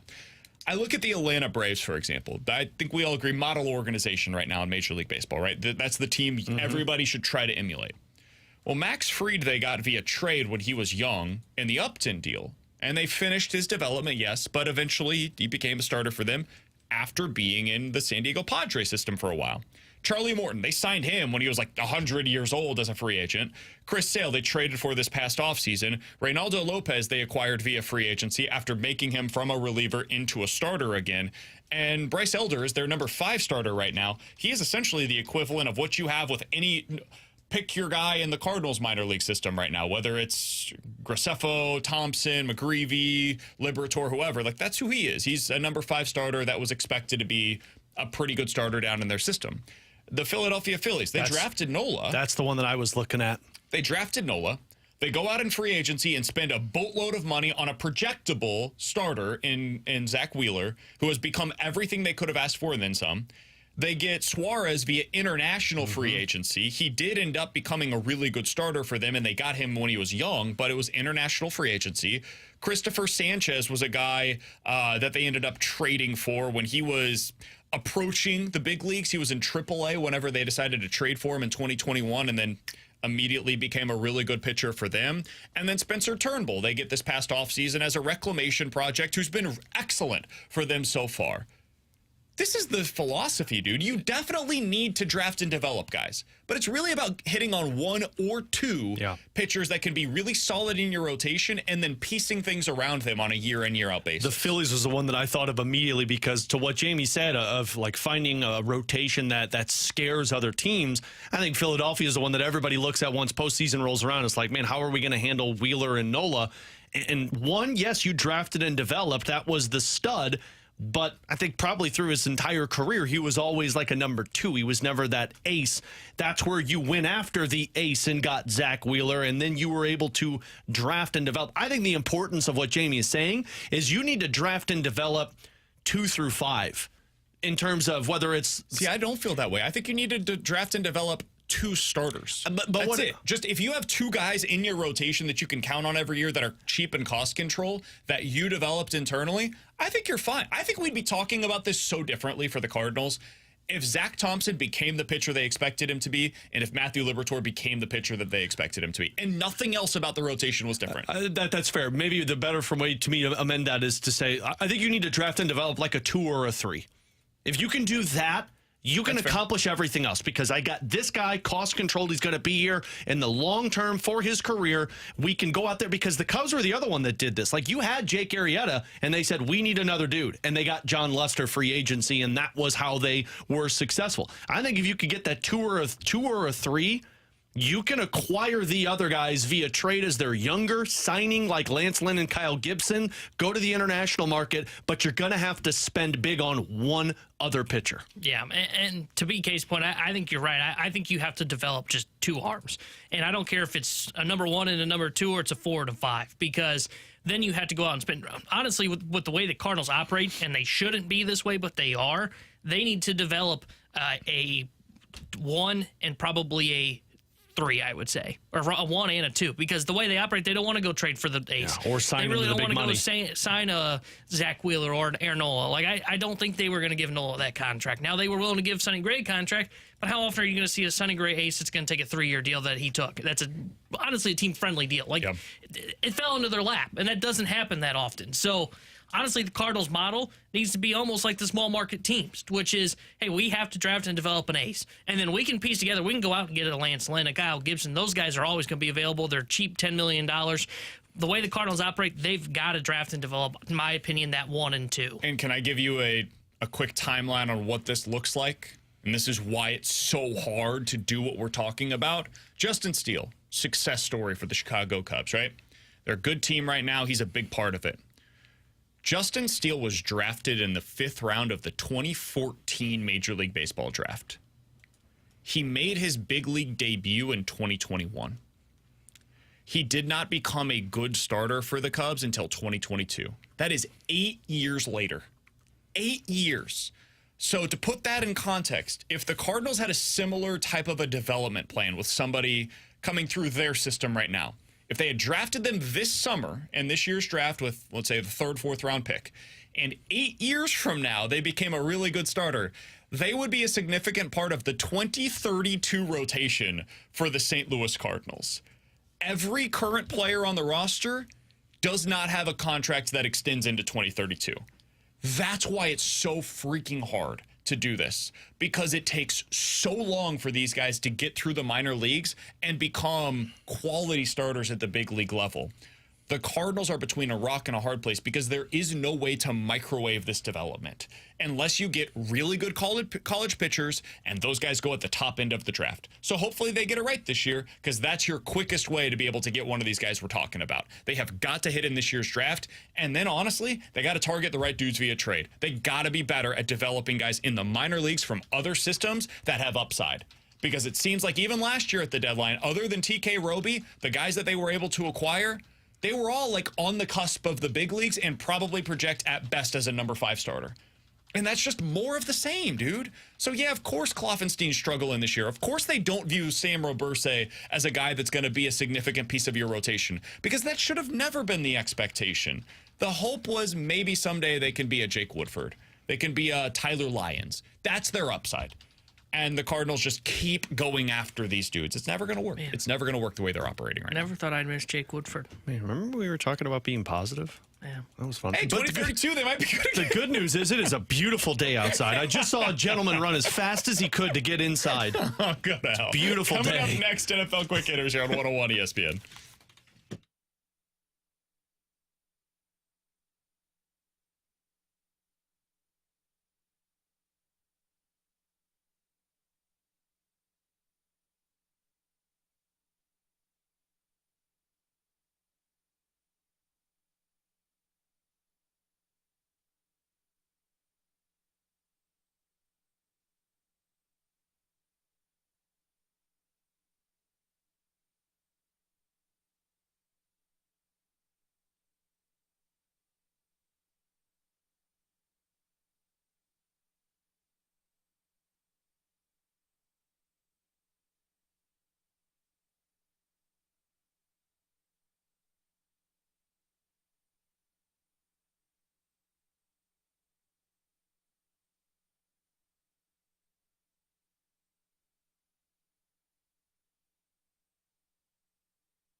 The Jared Goff deal is official. He's getting 4 years, $212 million is the total contract, Alex.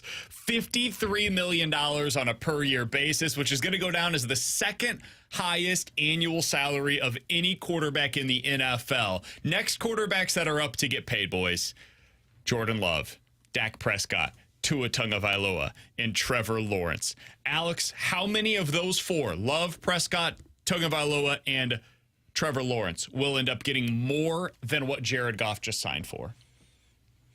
2. 2 of the 4? Only 2? Yeah. Nah, 3. I don't think Tua will. I was hesitant with Trevor Lawrence. Oh, Trevor Lawrence getting more. Yeah, I was hesitant with that because he sucks, but Jacksonville's stupid. Yeah. Dak absolutely will get it. Why you hate Trevor Lawrence so much? It's his hair, probably. It's just play on the field. Well, like, that come on, too. let's be honest. Yeah, you are so boring. You are the most boring quarterback in the NFL, Trevor Lawrence. Okay, I know. I wasn't going to go that far, but he hasn't played well. Who's more boring than him? I'm not seeing the steps from Trevor Lawrence. Jared Goff just got paid $53 million. Jared Goff wins. What does Trevor Lawrence do? He went 9-8 with the Jaguars, which feels like an accomplishment. Sure, it does. I'll say 3. I think all of these guys do. I don't think Tua does. I think Tua might get it from another team. I don't think Tua's going to get it from Miami. Okay. Yeah, that was a little tone without using words, wasn't it? I like where you're going at that. Okay. I had nothing more to add. That was it. I think all 4 will get it, and I think it just shows you the unbelievable cycle we've gotten to with quarterbacks, because I don't think all 4 are worth that money. Like, sure, will all 4 get that? Probably, because it's just the NFL we live in, where everybody panics about the quarterback they have and go, oh my God, we got to keep him. We'll never be able to find somebody that's better than the 15th best quarterback in the NFL. But like, if we were actually going through this, like, would I give Jordan Love that money right now? No. Could he get there at some point? Probably through his career. Would I give that to Dak? No. Would I give that to Tua? No. Would I give that to Trevor Lawrence? No. But are they going to get all this? Absolutely they are. Because everybody knows it's the most important position in professional sports. And they will panic if they have the idea pop into their head of, what are we going to do at the quarterback situation if we don't keep our guy? So you just get this vicious cycle of no mid-tier quarterback market, which we've talked about, and there is no low-level market unless you're a backup quarterback. So yeah, these guys are going to get this money. Okay. So okay, it's going to happen. With you. Okay. Aaron Rodgers was the highest paid quarterback in the NFL in 2014. He was making $22 million at the time. Jeez. Man, the salary cap was at $133 million. It is now at $255 and expected to spike continuously over the next 5 to 10 years. So next year, when this contract goes into effect for Jared Goff, it'll probably be around $265 million. Let's call it 270. That is literally double what it was this time 10 years ago. The thing that's changed, though, is Rodgers was at $22 million. $53 million. Alex, you can check my math on this. A little bit more than double $22 million that Aaron Rodgers was making back in 2014. Almost triple. There will come a point in time in which these guys that are in the middle class, the 8th to 16th best quarterback, teams are going to decide what the Minnesota Vikings did, where they say it's just not worth it for us. It's better for us to reset the clock and to get a new quarterback in here instead of going out and spending the $45 to $50 million that it's going to take to push ourselves back into that spot of mediocrity. And that's where I liked your Tua take, Alex, is because I actually agree with you in where he belongs in the NFL hierarchy. I don't think he's a top 10 quarterback in the league. I think he's a product of being in a really great system with 2 of the best wide receivers in the NFL. And if you put him on the Lions, for example, or with the Jaguars, I think he's like a $30 million a year quarterback or a $25 million a year quarterback. And that's kind of why I said with Trevor Lawrence, too. I think Trevor Lawrence is in the same conversation as Tua. But I think the that's Jaguars... where I disagree, because I think if you flipped them, I think we'd be looking at Trevor Lawrence and saying he's worth 55 easy. Because I think Trevor Lawrence is unbelievably talented. I think he's in a crap situation, man. He hasn't really had good wide receivers to throw to, and I'm not sure that the system's all that great. Yeah. I think Doug Peterson had one excellent year as a head coach, and he's been living off of that ever since. So I don't know. I don't know what to make of Lawrence. I would not pay him just yet at this level, but these other guys, like Jordan Love, dude, I couldn't pay him quick enough. Yeah, Dak we Prescott, know, buddy. I would pay him immediately. Those 2 guys in particular. But I think all of them are going to end up getting this money. Dak's going to get it, but I feel like the team that pays him is going to regret that because you're going to get nothing in the playoffs for all of the money you're paying them. Next thing up, The Buffalo Bills made a move earlier today, Alex. I don't know if you saw this. Big news. Marquez Valdez-Scantling signing a one-year deal to go Super play Bowl champion with the Buffalo Bills and Josh Allen. Their new wide receivers heading into this season. It is no resemblance of what it has been in previous years. Curtis Samuel, Keon Coleman, Marquez Valdez-Scantling, and Khalil Shakir. Alex, we saw it last year. The Chiefs were able to overcome some serious wide receiver problems. Do you think the Bills have enough to do so? I really don't know. I don't think so, but here's the thing. You're about to find out how good Josh Allen is. What they don't have is ego taking over that wide receivers room in Stephon Diggs. Sure. And I think that makes a massive difference. It's going to be a huge sigh of relief for that Buffalo Bills offense now that it's not a matter of we got to get Diggs the ball because he's going to get pissed, and the next thing you know, game over. It doesn't look good on paper, but do you have guys that can make the catches that Josh Allen throws? I think so. It's just a matter of how good is Josh Allen. I don't know if you're going to be able to just heave the ball up, and Stephon Diggs is coming down with it now. So I think you're going to have a lot more accuracy with your plays, which is in Josh Allen's MO. Yeah, and that's why, can Allen prop up a wide receiver room? I think the best quarterbacks can. You saw that with Mahomes this year where he can. Brady did this all the time where it was you look at that wide receiver room, you're like, what? This is what he's going to throw to? And then they're in the Super Bowl, and you go, oh, okay, yeah, it's Patrick bleeping Mahomes. It's Tom bleeping Brady. I don't think Josh Allen's there because of what you said, the accuracy problems. He turns the ball over too much. Now, I don't think that's suddenly going to disappear. I think you know what Josh Allen is. Now, I think he's still a guy that's going to win them some football games that they shouldn't, and that's why I would say, are they still a playoff team with this wide receiver room? Yes, but I don't think they're an 11, 12-win team. I think they're 9, maybe 10 best-case scenario. The teams you mentioned, Chiefs and Patriots, the reason why they were able to overcome their receiver issues were twofold. One, the quarterbacks, of course. Two, the defense. Yeah. Chiefs' defense last year was arguably the best in the NFL by the end of the season. That does not exist for the Buffalo Bills. The Bills' defense is probably going to be around league average, maybe slightly above if you believe in what the system is that they're going to be running with Sean McDermott taking that back over at the end of last season. I don't see this as a team that can overcome their receiver issues because of that. I think Josh Allen's talented enough that there will be games where you look at, it might even happen early in the season where people are like, oh, they look better without having Stephon Diggs out there every single game. Maybe.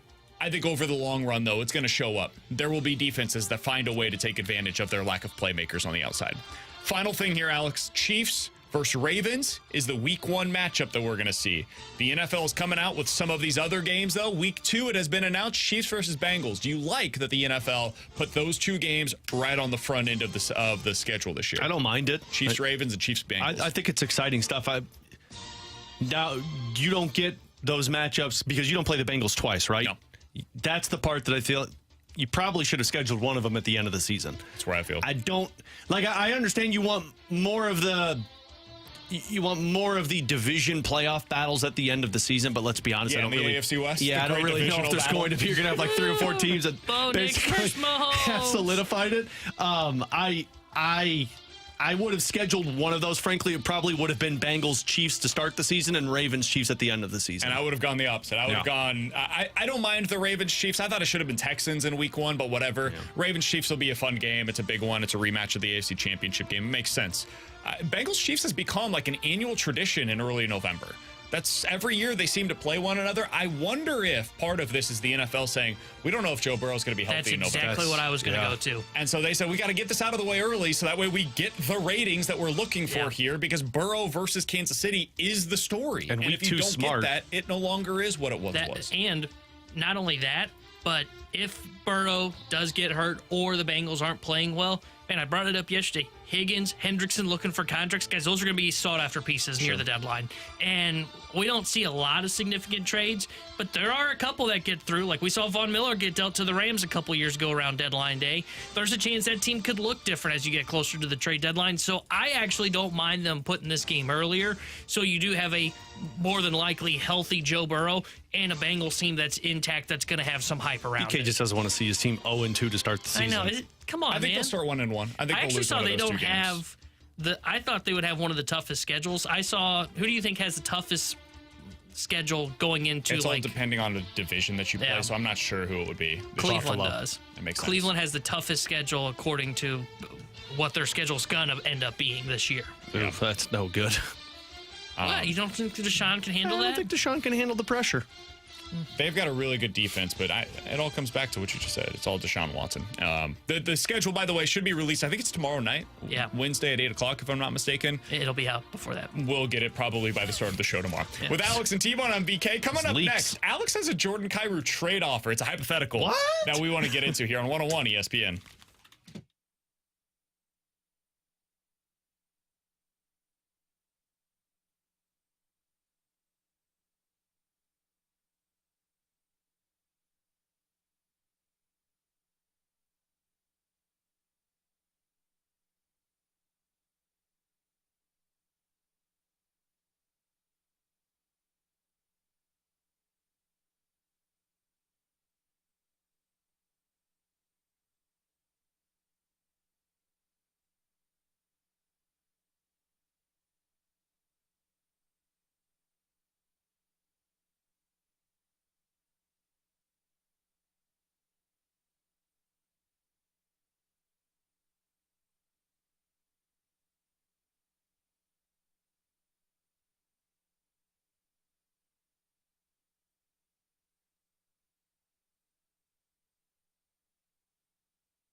With Alex Ferrario, I'm Brandon Kiley. We got to tell you about your best opportunity to win the most money possible in the PGA Championship. Alex, the best bet going right now in sports is Scottie Scheffler. Doesn't matter what the tournament is, doesn't matter where it's going to be played. Scottie Scheffler winning the tournament is a winning proposition for you over the long haul. PGA Championship is coming up, and if you go over to FanDuel Sportsbook, you'll get 4-1 odds on Scottie Scheffler. You shouldn't do that because when you download the Circa Sports app today in the state of Illinois, you can get it at plus 455. Yes, plus 455. So if you bet $100 on FanDuel, you're winning $400. If you bet $100 on the Circa Sports app, you're getting $450.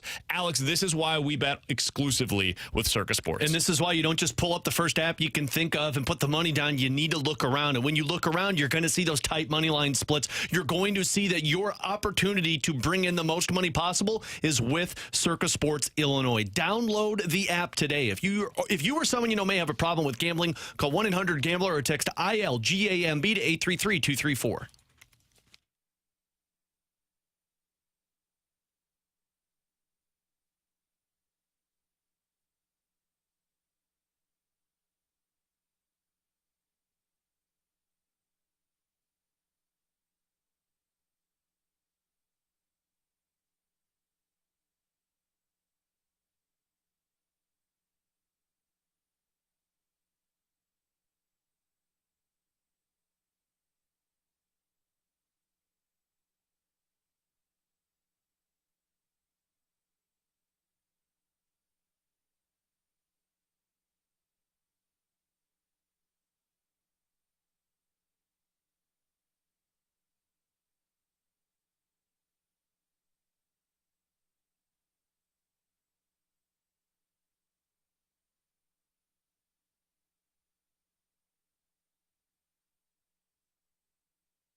Terry Henderson with a Sports Center update driven by Johnny Londoff Chevrolet and Johnny Londoff Autoplex. The Cardinals beat the Angels last night, 10-5, and they're back in action tonight. 8:38 will be first pitch. Sonny Gray will get the start for St. Louis. And tonight here on 101 ESPN, we've got the NBA playoffs for you as it's Game 5 between the Denver Nuggets and the Minnesota Timberwolves. We'll have pregame coverage starting at 9. The Sports Center update was driven by Johnny Londoff Chevrolet and Johnny Londoff Autoplex. See them at londoff.com. Chevy, together we drive. Are you kidding me?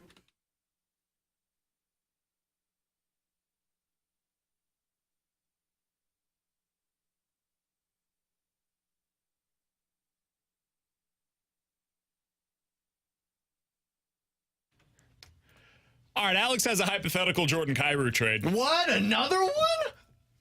Alex is with Jordan Kyrou so much worse than I ever was with Ivan Barbashev. I just want to make that abundantly clear. Look, man. Anytime Alex sees a segment, an article, whatever it could be elsewhere that says something about a player being traded, immediately Alex is like, hey, Kyrou, would you trade Kyrou for him? Would you trade Kyrou for him? Look, what man, about for him? What do you try and do? You try and upgrade the team? Because that's what I try and do. Yeah, by getting rid of the dude that's going to make like $6 million on his new The dude that had contract. 20 goals in the first 3 quarters of the season, and then the last quarter was like, oh, hey, I'm a goal scorer.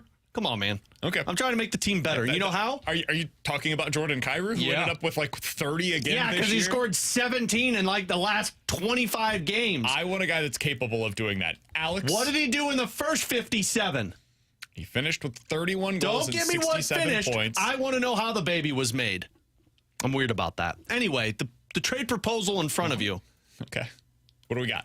Why are you confused by that? Anyway, it was not me that put this one out there, by the way. It was Mark Spector. Okay. Had it out there, and he just said that there are multiple teams that are looking to trade away their first-round picks this year because they want NHL talent that can make them better.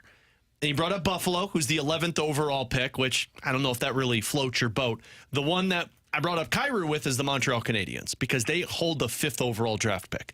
And you've heard me discuss the potential of getting a elite top defenseman in this draft, but you're going to have to be in the top 10, probably even higher than that because some of the guys that are going to go bang, bang, bang. To get into the 5th overall pick, at least from Mark Spector's perspective, says that you would have to trade a young, cost-controlled NHL scoring forward, which to me would be Jordan Kyrou. Or Jake Neighbors, but yeah. Or Jake Neighbors. But I think if you're Montreal, you'd go the guy that's gotten to 30-plus goals consistently than the guy that almost got there this season in Jake Neighbors. But whatever floats your boat, that's how you get the 5th overall pick that's presented in front of you. I wouldn't do it. And I say that with full disclosure. I have no idea who the top 5 picks are in this year's class because we don't have the same interest in the top 5 in this year's class as we did a year ago. So I'm saying that without the proper amount of information available to me. I'm just full disclosure there. That being said, just looking at the history of these things, the odds of the Blues getting a guy that can immediately come in, contribute, and be good right off of the bat with the 5th overall pick, pretty low. I think I'm just higher on Jordan Kyrou than many others are. If you can trade Jordan Kyrou and as a part of a package, you're upgrading clearly and definitively from Jordan Kyrou, I'm open to that idea. I don't know that it would be something that I'm looking to do, but I'm open to the idea. If I'm trading him for just somebody that's another lottery ticket, I don't know that that's something that I'm interested in. Yep. Like, I would rather go down all of your other ideas, Alex, of going out and trading for one of the Vegas Golden Knights defensemen, going out and trading for Montreal's or Ottawa's guy. Thomas Chabot. Chabot. I'm interested in those. I don't know that this is something that interests me all that much. Well, and the only reason that I brought this one up is it depends on, I guess, the game plan. So let me say it on the front end. I also would much rather trade my first-round pick this year and get a Shea Theodore now than do the proposal of trading Kyrou for the 5th, because I think trading for now as opposed to future. Because I think now you put the possibility in front of you of like, hey, we've got a roster now that can compete, rather than saying, hey, long term we're going to be better, but right now we're not. The only reason I put this one up there is long-term, do you feel like Kyrou lives up to that $8+ million contract? And if you don't, well, you're delaying it to the Snuggerud and the Dvorsky and the Lindstein and the Stenbergs. And in the same time frame that those guys are going to be ready, if you draft an NHL defenseman, and there's 3 of them that are slotted to go in the top 5 that are all viewed as elite number 1 defensemen, that time frame now plays into the same time frame you have with these other players in about 3 years. Can I give you some names of guys that have gone at number 5 overall, and you tell me if you would trade Jordan Kyrou for this guy? Sure. Nino Niederreiter. Nope. Ryan Strome. Nope. Morgan Riley. Yes, on this team I would. And I'm talking about, like, you're getting the prospect career version of this player, so you get the whole whatever came next. I would. Elias Lindholm. No. You wouldn't trade Kyrou for Elias Lindholm? No, because I think Elias Lindholm doesn't provide you the scoring punch that Kyrou does. I'm going to butcher this name 100%. Michael Dal Cole? Yeah, Michael Dal Cole. Michael Dal Cole. You were close. Did too many abbreviations there. It's fine. No, I would not do that. No Hannafin. Yeah, I mean, I can't be a hypocrite. I was saying to do that earlier this season. Ollie Yolevi? No. Yolevi? Yeah, bust. Who? Yeah. Elias Pettersson. Yes. You'd do that. Absolutely. Barrett Hayton. No. Alex Turcotte. No. Turcotte with L.A. No. Jake Sanderson. Yes. Kent Johnson. Yes. That is your list of number 5 overall picks between 2010 and 2021. Yeah. I think you said yes to 3 of them. Well, and here that's where it gets really hard for me is like, okay, so I've got a 30% chance for this to turn out better than what I currently have with Jordan Kyrou. And for many of them, I got to wait. Right. I'm just not doing that, man. No, it's I get not it. something that I'm interested in. And so here's the guy that I thought of. I thought of Miro Heiskanen. And I know that sounds odd to say, but he was selected 3rd overall in 2017. You know the first guy that's going to go is a forward. So if you're picking 5th, the expectation is, and again, I think there are 3 guys. It's the kid from Michigan State, it's Sam Dickinson, and then my big boy, my big Russian, 6'7", Silyayev. Those are the 3 guys that are expected to be elite number 1 defensemen. Like Silyayev is comped to Victor Hedman, so think Victor Hedman. If the forward goes, you're picking at number 5, you've got 4 selections with 3 defensemen at that position. So the hope is that 3 defensemen don't go right after that, and you're sitting there at 5 with nothing to show for. But if you are able to select one of them, Miro Heiskanen was selected in 2017, and I think he became a number 1 defenseman in 2019-2020, the year after the Blues beat the Stars in the playoffs. That's my thought process of like, hey, if you trade it, you're still going to say in about 2 years, we're going to have to wait for this guy to actually blossom. But if you hit it, you're set up for the next 10 plus years with a 21-year-old who's in the same time frame as Stenberg, Lindstein, Dvorsky, Snuggerud, Jake Neighbors with Thomas and Colton Parayko. The payoff on this could be huge. Yeah. Like massive. The downside, though, is also huge in my opinion, because if you trade Jordan Kyrou for a question mark, and then you end up not getting the return on investment that you were looking for, if he doesn't become Miro Heiskanen, Alex, and he instead becomes one of the busts that I just mentioned, and there were plenty of them that were available for you there that you could choose from, if that ends up happening, you are now no longer having that 30-goal scorer in Jordan Kyrou as an asset, and you don't really have anything to show for it. Yep. So now you're where you are currently, but so much worse, because now suddenly you've got to fill that production that you were previously getting from Jordan Kyrou, and now it's not a bonus if one of the prospects, let's say Zach Bolduc, it's not a bonus if Bolduc potentially becomes a 30-goal scorer. It is a necessity now, because you have to replace the production that you had previously with Jordan Kyrou. So I just think there's too much risk there for me. I would be scared off by the risk, but it is the kind of thing that would allow you to go out there and get the defenseman that you're lacking. And in any other offseason, I probably would be more adamant about making the move to do this offseason, because this does feel like it's going to be the year of the defenseman available. I mean, there's 3 of them that are rumored to be available right now, 4 if you include Jacob Chychrun, and all of those could probably be gotten for your 16th overall draft pick. He's Alex Ferrario. That's Tanner Hendrickson. I'm Brandon Kiley. Coming up next, we're going to dive into the juncture here on 101 ESPN.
All right, so I've got a story for you here, Alex. I want to get your thoughts on this. 314-399-9646 is the Air Comfort Service text line. It's a list. It's a top 10 list of the cities across the globe that include the most millionaires. The most millionaires, where do they live across the globe? I've got the top 10 list in front of me. This comes from the International Business Times. Alex, where would you guess, or what would you guess are some of the places on this list? I'll let you know if you are correct. I got one. Go ahead. Moscow. What? That was your... What? That was your first guess of most millionaires. Yeah, like they've the got the greatest oligarchy. quantity of people. Yeah. In Moscow, Russia. Yes. No, man. It's not Felt like a good guess. I'll say New York City. Well, that was going to be another one of mine. He was so proud of that. Yeah, that was one of them, but that's an easy guess. Well, they've got the oligarchy that's there. Hey man, when you play Family Feud, nobody cares about the coolest pick you made. They want the most of them right. Moscow was the #1 choice on your board. Well, no, New York was, but I wanted to go a little different. Los Angeles will be my second guess. All right, there now you go. he's Ding, jumping ding, in. ding, ding, ding. Now they he's are jumping at number in. 6 on this list. So we've got New York City. We got LA. Do you guys want to know if there are any other U.S. cities on here? Yeah, one more? tell me how many more U.S. cities there There are. are no other U.S. cities on Okay, this I was gonna say- excuse me, one more. My bad. One more. Idiot. Chicago. No. Is Honolulu on there? No. No. What? Dude, there's actually like a lot of millionaires in Hawaii Right, for some reason. That was bad as my Moscow No, it guess. wasn't. I I promise think you. you're underestimating how many millionaires there are across the globe. No, I'm because not. I'm not sure Honolulu has the population size Probably that some not. of these places have in just pure millionaires. But when we went for our honeymoon, like we found out that like it was either Honolulu or Oahu was like one of the richest areas on Hawaii's like island. I thought for sure Chicago would be up there. Houston? Nope. Atlanta? Nope. No. There's one other city in the top 5 in terms of like population size that you guys have not mentioned. Dallas? That is up there. Is No. Dallas there? No. We did the two big ones. You want me to give it to you? Yeah, what is it? San Bay Francisco? Area. The Bay Area. Bay Area is the other Francisco. one. That's actually number 2 on this list. Wow. New York City's number 1. Bay Area. I'm Okay. guessing the tech So explosion. now we're going. number 2. Now we're No, it's going not worldwide for Moscow. T-Bone's Moscow guess. Good luck, dude. London? I don't have the city, but is it somewhere in India? I do not believe that we have No. anybody from India. No. London? Is London high? London is. Yeah. London's at number 5, right in front of LA. I'll give you guys 2 more guesses. There's one that I think you should get. Madrid? Nope. No, that's I'm not actually very really big. surprised Vegas doesn't have any millionaires on it. That's kind of... Again, I think you guys are underestimating how many people are like New York City has 350,000 millionaires. Yeah, but like, living inside of it. to be in Vegas, you got to be pretty freaking rich. Yeah, I'm trying to think of other major... Is one in Italy? Barcelona. Italy's kind of an older one. Oh, Barcelona's a good guess. There's one. Most me a of these country. others are like Far East. Or what? Tokyo. There you go. Oh, yeah. That's the one that I thought you should get. All right. So the top 10 cities with the most millionaires. Pyongyang. Is that another one?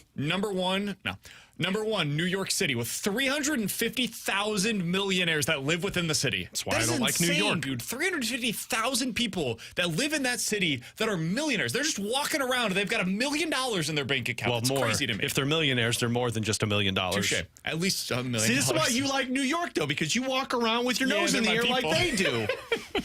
All right, number 2 is the Bay Area, 300,000 of them. Number 3, Tokyo, 300,000 as well, just a little below the Bay Area. For how big Tokyo is, that's not that many people. Number 4, Singapore, 244,000. that makes Number sense. 5, London, 225,000. Number 6, LA, 212,000. Number 7, I was surprised you guys didn't get this Moscow. one. Paris, 165,000. That makes I sense. forgot about Paris. Number 8, Sydney, Australia, 150,000. Number 9, Hong Kong with 143,000. And number 10, Beijing with 125,000. I thought So about 4 going of them with- were in I Asia. thought about Beijing, but I wasn't 100% sure. I should have thought of Sydney. Hong Kong absolutely makes sense. Should've thought of Sydney, Paris. Sydney's the one we should have thought of. No Yeah. Moscow, though. I'm surprised. No Man, Moscow. they come up with vodka No there, you know? Honolulu. Like, what the heck was that guess? I think That I was worse actually... than No, Moscow. mine was totally closer than No, yours. Moscow's like 5 times bigger than that. Somebody Fine, on but the how many text line- millionaires are in Moscow? So apparently, according to the text line, now I don't know if this is true or not, but the text line says it, so it must be true. T-Bone, apparently Moscow had the most billionaires. I would have a few believed years that. ago. Yeah. So the quantity of billionaires Because is they've much got the smaller. So there's like oligarchy. 5 of and them. they lost all of their money, so now they're not there anymore. No, they're still still doing pretty good, I think. Somebody else on the text line said, what about Dubai? Apparently Dubai is like 20th. That's why I brought up India. There just aren't enough people there. They're 21st. They are the richest city in the Middle East, but they're 21st globally in terms of the number of millionaires. I think, once again, kind of like the Moscow one, if you did billionaires, I bet you they would rank I wonder higher if on the list. I'm going to say this, you're probably going to laugh, but I wonder if a big city in like Saudi Arabia will start to climb up that list because they're big on oil. That's why the billionaire list. I don't think the millionaires. That's why I assumed it was in India, because for how many billionaires they got, there's a massive population somewhere there that I figured it would be closer to the millionaire side. That's fun with numbers. Not your whole low bacon thing, whatever the hell that is. I'm always amazed by how many millionaires there are. I've been told by a lot of influencers on social media that it's not hard to be a millionaire if I put my mind to it. Yeah, apparently you just save a penny a day. That's what they tell you, right? Or, you just throw all of your stuff. I'm doing pretty good saving a penny a day. You just get rid of all of your bills and utilities and just don't have a life. That's real easy. Alongside Alex and T-Bone on VK, coming up next, Ken Rosenthal says that there's a lot of pressure that is building on John Mozeliak. We'll let you hear it next year on 101 ESPN.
Alex Ferrario with you to talk about my insurance agent, Tracy Bibb. Her and her team taking care of the Ferrario family. There's so many reasons why I love working with Tracy Bibb. One, of course, is making sure she's saving you money on car and home insurance, always searching for those competitive rates. You hear me talk so much about how the customer service is always there. She's available for you when something happens, whether it's a fender bender or a tree limb falling on your house, your roof, hail damage. She'll take care of you on that one. But she also takes care of the community. She's working with so many different charities, different walks that she does, runs that she does to raise money for her customers and for these charities around St. Louis. So you get the best when you work with Tracy Bibb and her team. All you got to do is give her a call today and mention my name, Alex Ferrario, and she'll talk with you about a free non-committal quote. She'll walk you through all of the process of getting you switched over with Tracy Bibb. She'll even switch you from your insurance to her insurance without you even need to pick up the phone. So give Tracy a call today, 314-328-4260,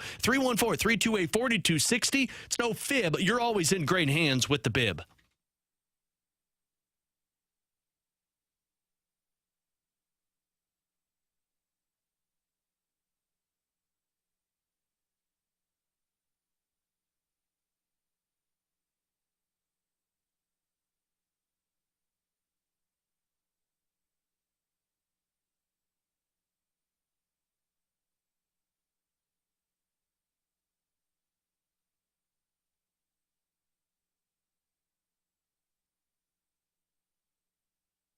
So Ken Rosenthal was on Foul Territory just a little bit ago talking about John Mozeliak. Alex, he was asked by AJ Brzezinski in a long, winding question about 45 seconds long about Come on, whether or AJ, not tighten it up. Mo is on the hot seat. Here's what Ken Rosenthal had to say.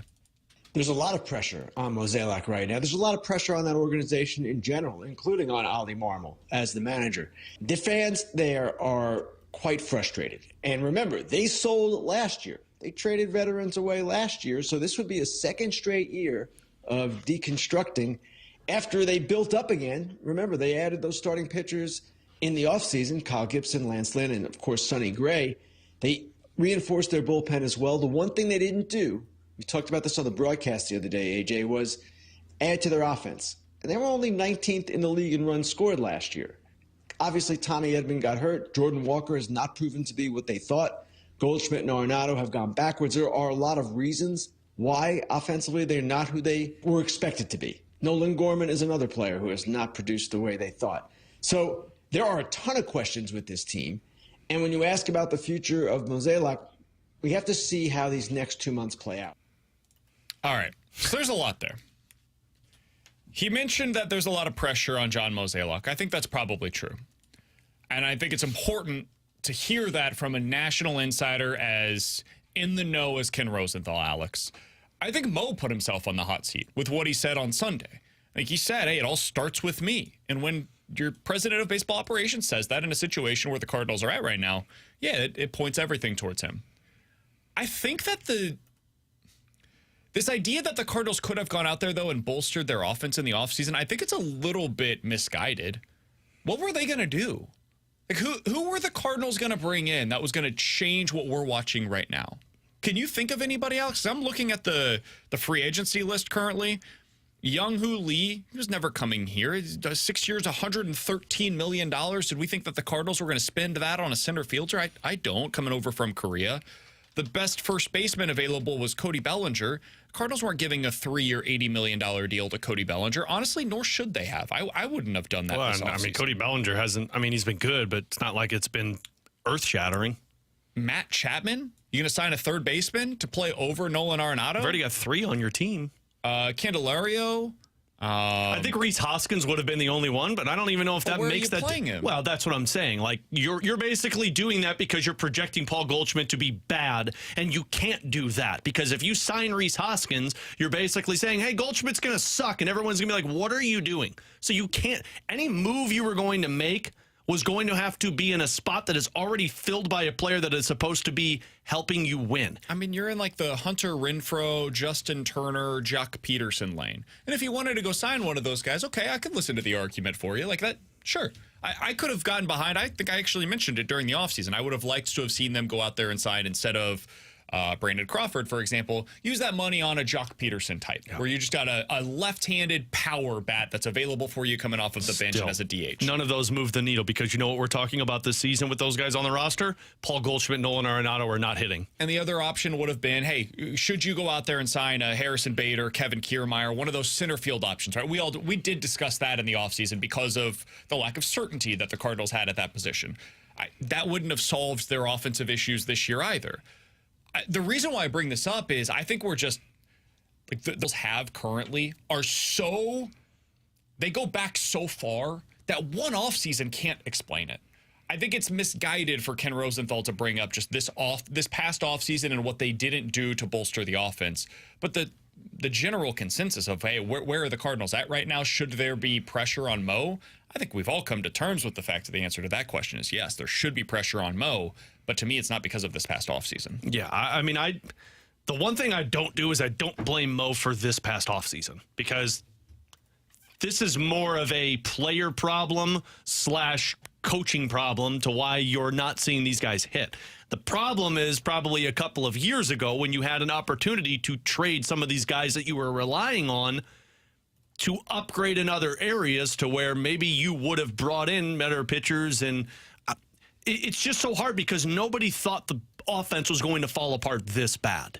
And there was no trade. Even somebody in our text line that right now like hated the offense last year, I don't think anybody saw this coming. No, even the trades that were presented to us or the signings of the free agents, like none of that was going to move the needle to the point that we're like, wow, damn, they should have done this. Like Trey Turner, it would have been great, but we're complaining about that right now. Like you go back to Corey Seager, that was the guy. But that was what, 4 years ago? 3, I think. 3 years ago? And Carlos Correa, Javier Baez, all of Dansby Swanson, none of those guys panned out for you. Most of those were landmines that they were able to avoid. Yeah, once again, the decision to ride the Goldschmidt and Arenado train, your window was to win right when you acquired them, and you failed in those windows. That's where you blame Mo. You didn't update the roster to the point that they were ready to win World Series with those guys in their prime, and then you waited too long. I think that's a really good point that you just made there, because if the Cardinals are going to build the way that they did, and you're building around these two guys, and you know the timeline is now,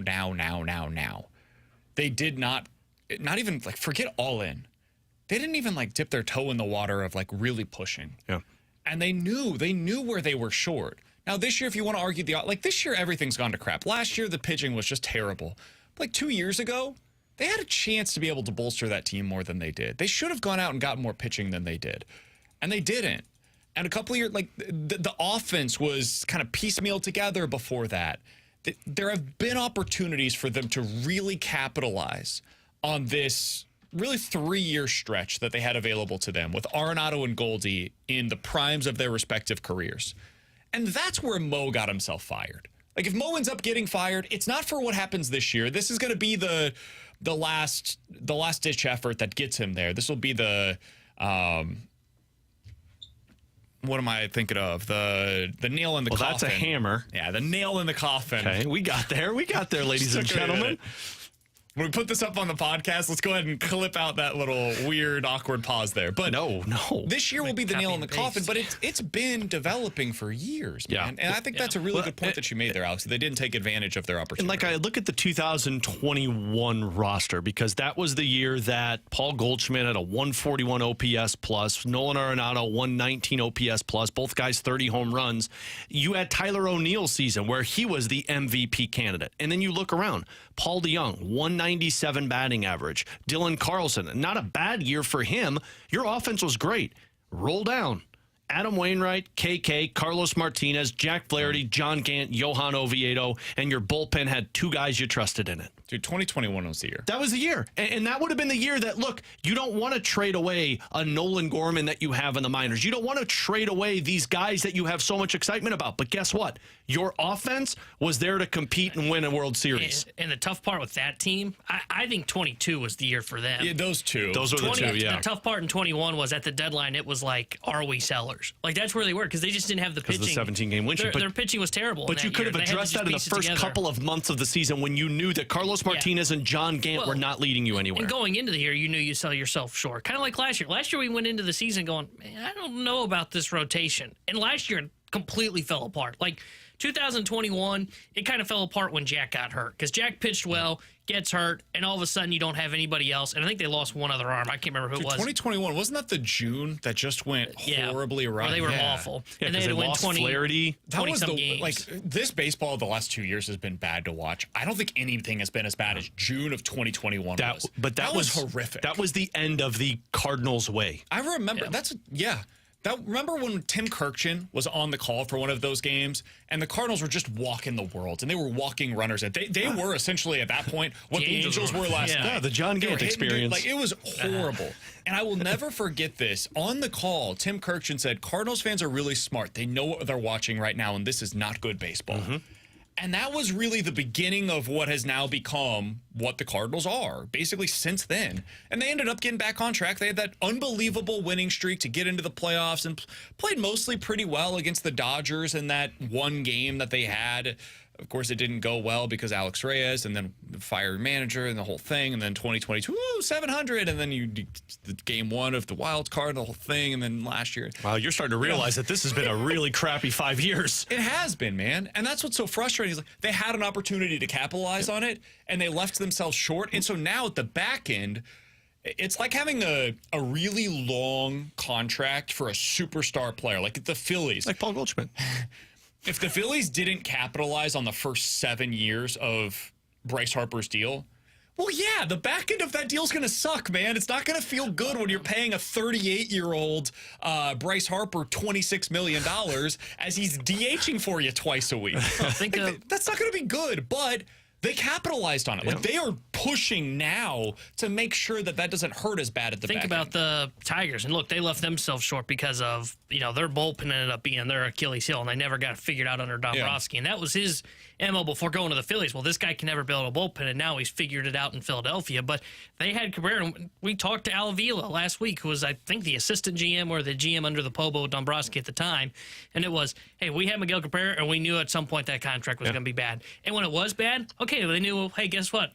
We're in a rebuild. Until he retires, we got to live with it because he's not going to figure it out. We're not going to cut Miguel Cabrera because we don't want to pay him to go just sit on his ass. No, he's a Hall of Famer. He's a legacy player. There, so the you way keep that Yachty him. was here. But what did they do? They got two World Series with him under contract with Brad Ausmus. I think Jim Leyland was a part of those teams. Like they didn't win the grand prize. Like they didn't walk away with a World Series championship, but they got there and they capitalized on that moment while they had him on that big contract. And they pushed. Like the fans knew, other than the bullpen, which never really got figured out. They knew we're not going to have prospects anymore. And they knew they were pushing, and so they believed in the team. They bought into the team. They knew what they were trying to accomplish, and everybody was on board. Everybody knew exactly what the goal was every single season for those Tigers teams. I think that's maybe the most frustrating part here in St. Louis. I feel like everybody's got a different idea of what the Cardinals are trying to do over the last 3 years. Well, and that's my thought process with it. It's like the Cardinals, they still have not admit that was their window and they need to adjust. They're still chasing that window. Like, look at the Blues. When the Blues won the Cup, Doug said, we got a 5-year window. And that 5-year window was shortened because of COVID. But in that window of those 3 years leading up to COVID, we all agreed, like, they were great. They had chances to win multiple Stanley Cups. And when that window closed right out of the COVID, when they realized that the signings were bad, Army last year said, hey, this is going to be a little bit of a retool. The Cardinals have not come out and said that. They are chasing their tail, thinking that this is still 2021 with two guys that have MVP aspirations. And I think the problem for the Cardinals is, and look, I think the whole mindset of getting to the playoffs and see what happened is probably right. But when you decide not to push and you always want to build on sustainability, you always leave yourself short. Because when the Cardinals need that other starter, well, what do you got to do to get rid of that? Well, you got to get rid of prospects that might actually help you. So what do? You hold on to the prospects and you don't get that arm. So you end up falling short on that. If you need a bat, for example, like when they had Goldy and Arenado, there was always kind of flip-flop between who that third bat was. It was O'Neill for a year. It was Pujols for a year. Last year, it was Contreras. But, like, if you needed another bat, what do you got to do? You either got to go spend money on it, which maybe they don't have the financial flexibility for it if they've spent money on other contracts elsewhere. So what do you got to do? You go trade prospect capital for it. So you start to get into that cycle where, okay, now we're going to drive the pipeline, which it didn't matter because the pipeline ended up drying up on the pitching side anyways without trading some of that depth. Like, they continued on this model of, let's just be sustainable. Let's be sustainable. So then you're always going to leave yourself short, and you can potentially never capitalize on a window, which they never admitted that they had. I want to get to one more thing on the other side on this. We'll get to Better to Forget in 15 minutes. 314-399-9646 is the Air Comfort Service text line. If you guys have a scenario, we'll tell you if we're betting it or forgetting it here in just a little bit. Alex, sounds like you had one other thing. I want to get to one more thing as well. Would any of these moves that the Cardinals could have made in the offseason, and this is all just looking at right now again, like we were just talking macro, let's get back to the micro here. Could they have done anything if this is what we were going to get out of Goldy and Arenado? Was this just always doomed from the very beginning if this was going to be the version of Goldy and Arenado that we were going to see? And I'm going to throw in Jordan Walker in there as well. If this was always going to be Walker, Arenado, and Goldy, their production for 2024, was there anything the Cardinals could have done to avoid this current pitfall? We'll talk about that next year on 101 ESPN.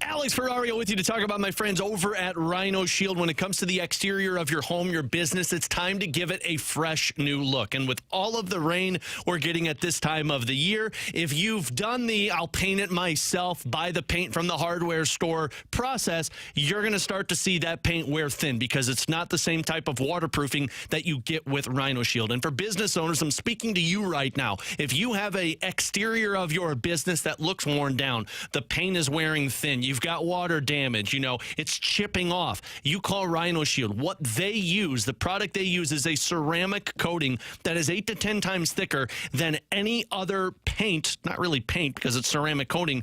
Anything that you try and do to the exterior, it's not going to stick like Rhino Shield does. You get the coating of a rhino on the exterior of your business and you want it to look great. Whether you have metal siding, whether you've got brick siding, they even do roofs with Rhino Shield, they change it and it looks brand new. Give Darren a call today. Tell him Alex Ferrario sent you and update the exterior of your business, of your home with Rhino Shield. 877-25-RHINO, 877-25RHINO.com.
We were just talking about Ken Rosenthal, who went on Foul Territory earlier today, YouTube show that you could go check out with AJ Brzezinski.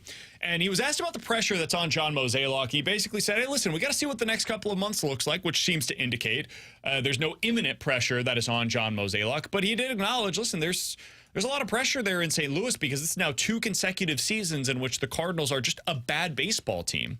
Alex, I did want to ask you, because Ken brought up, what they did in the offseason and their lack of moves to support the offense. Fair enough, I suppose. I don't know that there was anything they could have done to avoid this kind of an offensive slump. I did want to ask you big picture, though.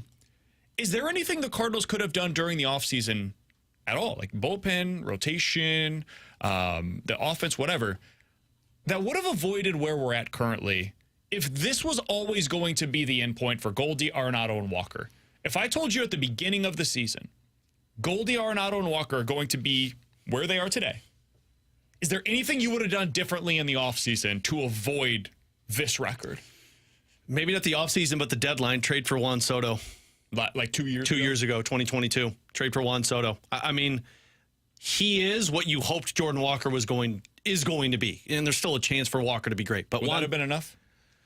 I don't think so. With this offense supporting him?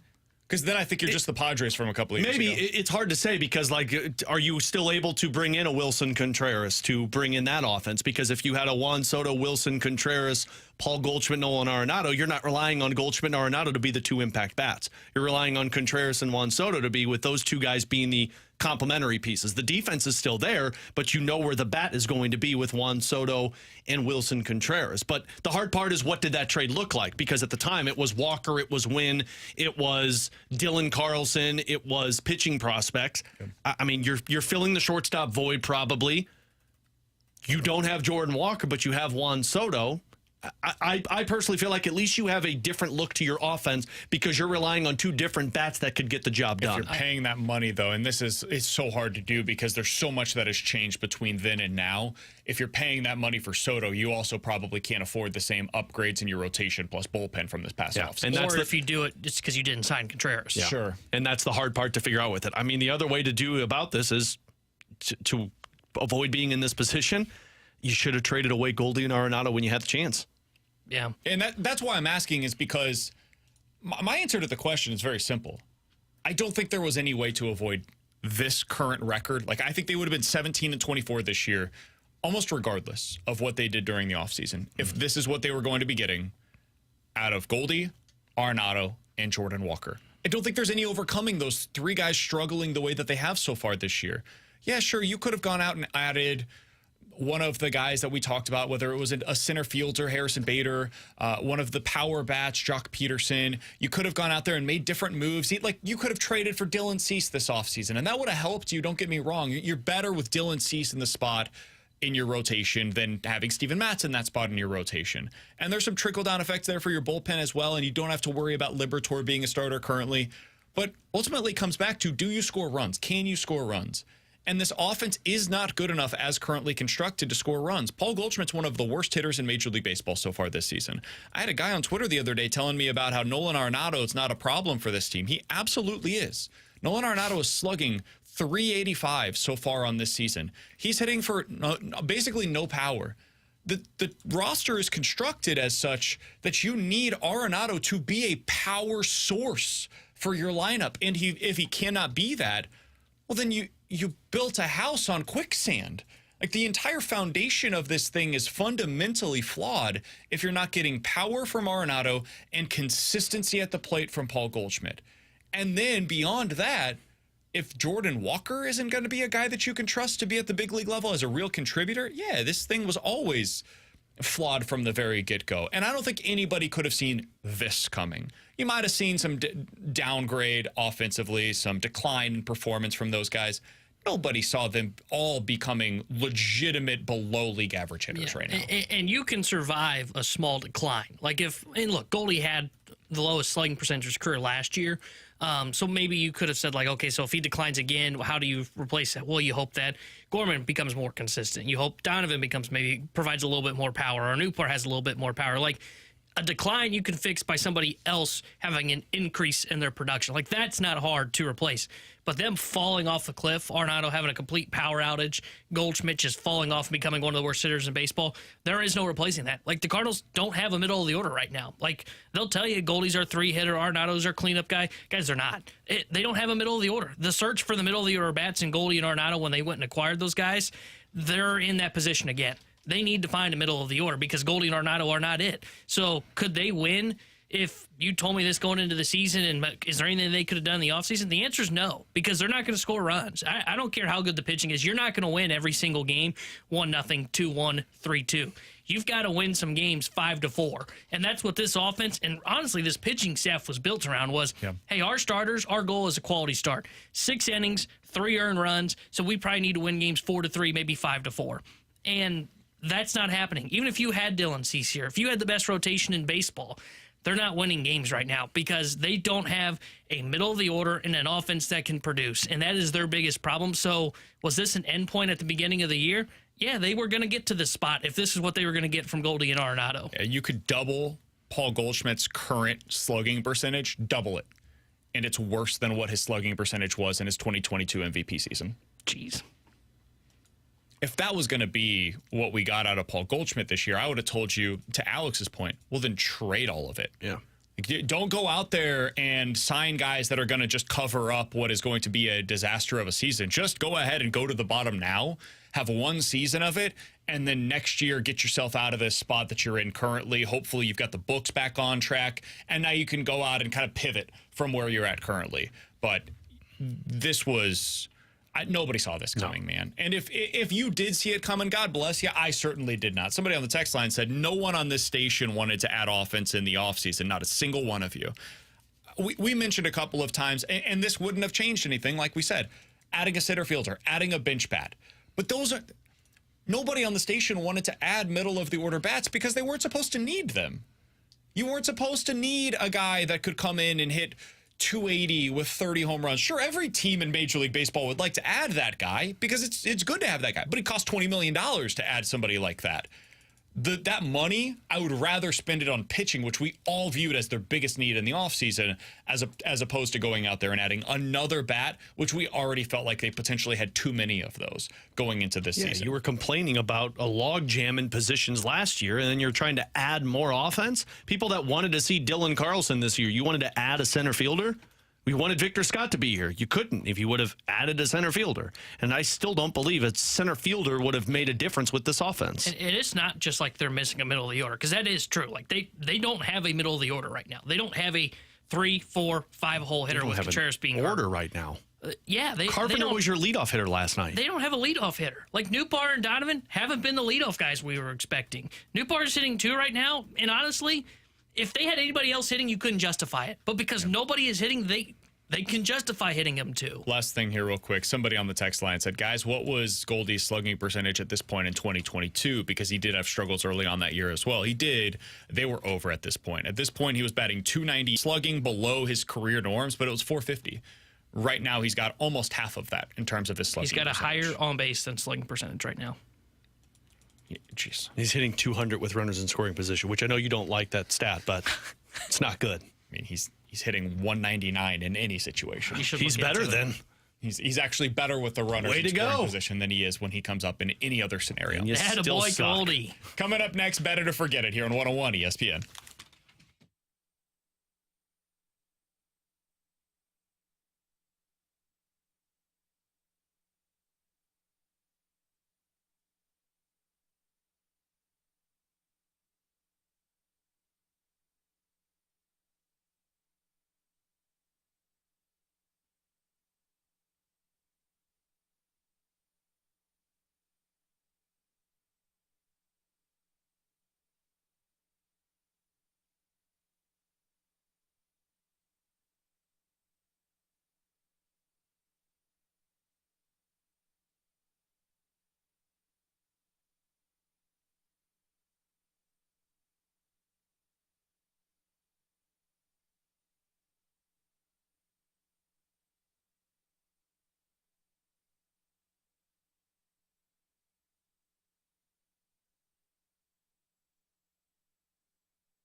Alex Ferrario with you. If you're in the market of purchasing a new HVAC system, which, look, that is a massive amount of money to be putting towards something. My guy BK knows that for a fact. I am going to witness that in January. Here's the thing.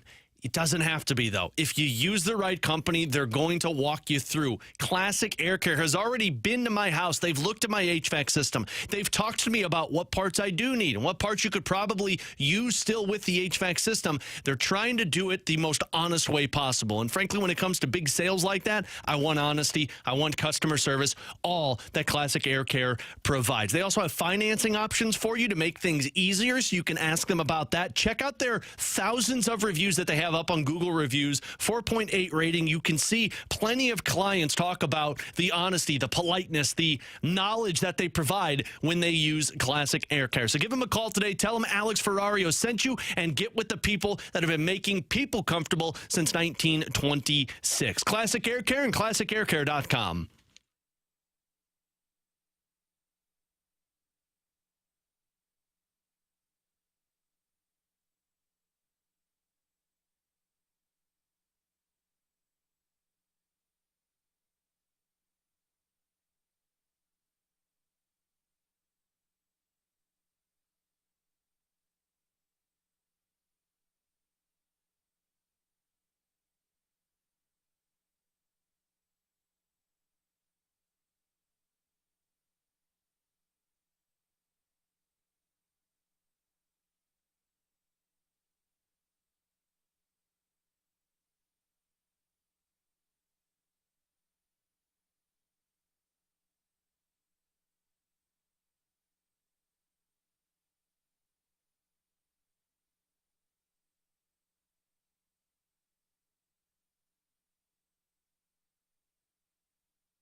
Here with a Sports Center update brought to you by Saliga Heating and Cooling. The Cardinals took game one of their series over the LA Angels last night, 10-5, and they are back in action tonight. 8:38 will be first pitch. Sonny Gray will be on the mound for St. Louis. And tonight here on 101 ESPN, we got the NBA playoffs for you, as we will have the Denver Nuggets taking on the Minnesota Timberwolves, and we'll have pregame coverage starting at 9 o'clock. The Sports Center update was brought to you by Saliga Heating and Cooling, an independent American Standard heating and air conditioning dealer.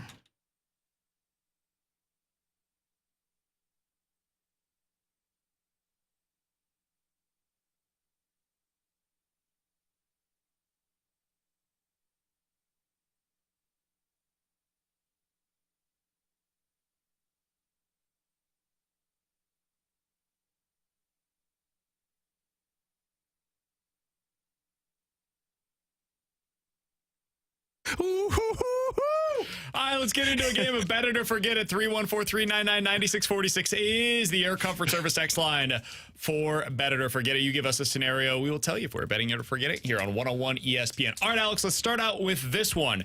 Bet it or forget it. The NBA Finals this year is going to be the least watched NBA Finals that we've seen in recent memory. I'll bet it. The teams that remain, Celtics, Cavs. Celtics are up 3-1 in that series. Thunder, Mavs, that one's tied. Pacers, Knicks with the series tied. It feels like the Knicks might be kind of scuffling here. And then the Timberwolves versus the Nuggets. Yeah, my only care, like I'll watch it in the background because it's the NBA final. My only care would be Jason Tatum and the Boston Celtics. Like, I'll watch that a lot more intently. If not, I could care less. We're in an interesting spot with the NBA right now. Yeah. You just don't have those. I think Ant is the one guy that has an opportunity to become like a superstar that's under the age of 25. Kind of like what Jokic did a couple of years ago. But different. Like, Anthony Edwards is a guy that has mass appeal. He's got an unbelievable personality. People have compared him to, like, Kobe Bryant in terms of the way that he approaches things. Some have talked about him versus MJ. I just am always hesitant to do so. But the way that he plays is really appealing. He's got star qualities. And Jokic doesn't care. He's so boring. He won the NBA Finals and was like, I can't wait to get home. I don't want to play basketball anymore. Honestly, though, I can identify with that. Fair. I get it. Leave me alone. I don't even care about the parade. If this ends up being Thunder versus Lightning. Pacers, oh God, I really don't boy. care. I'm still forgetting this. I actually really? Yeah, I think people love their sports right now that they're still going to tune into that.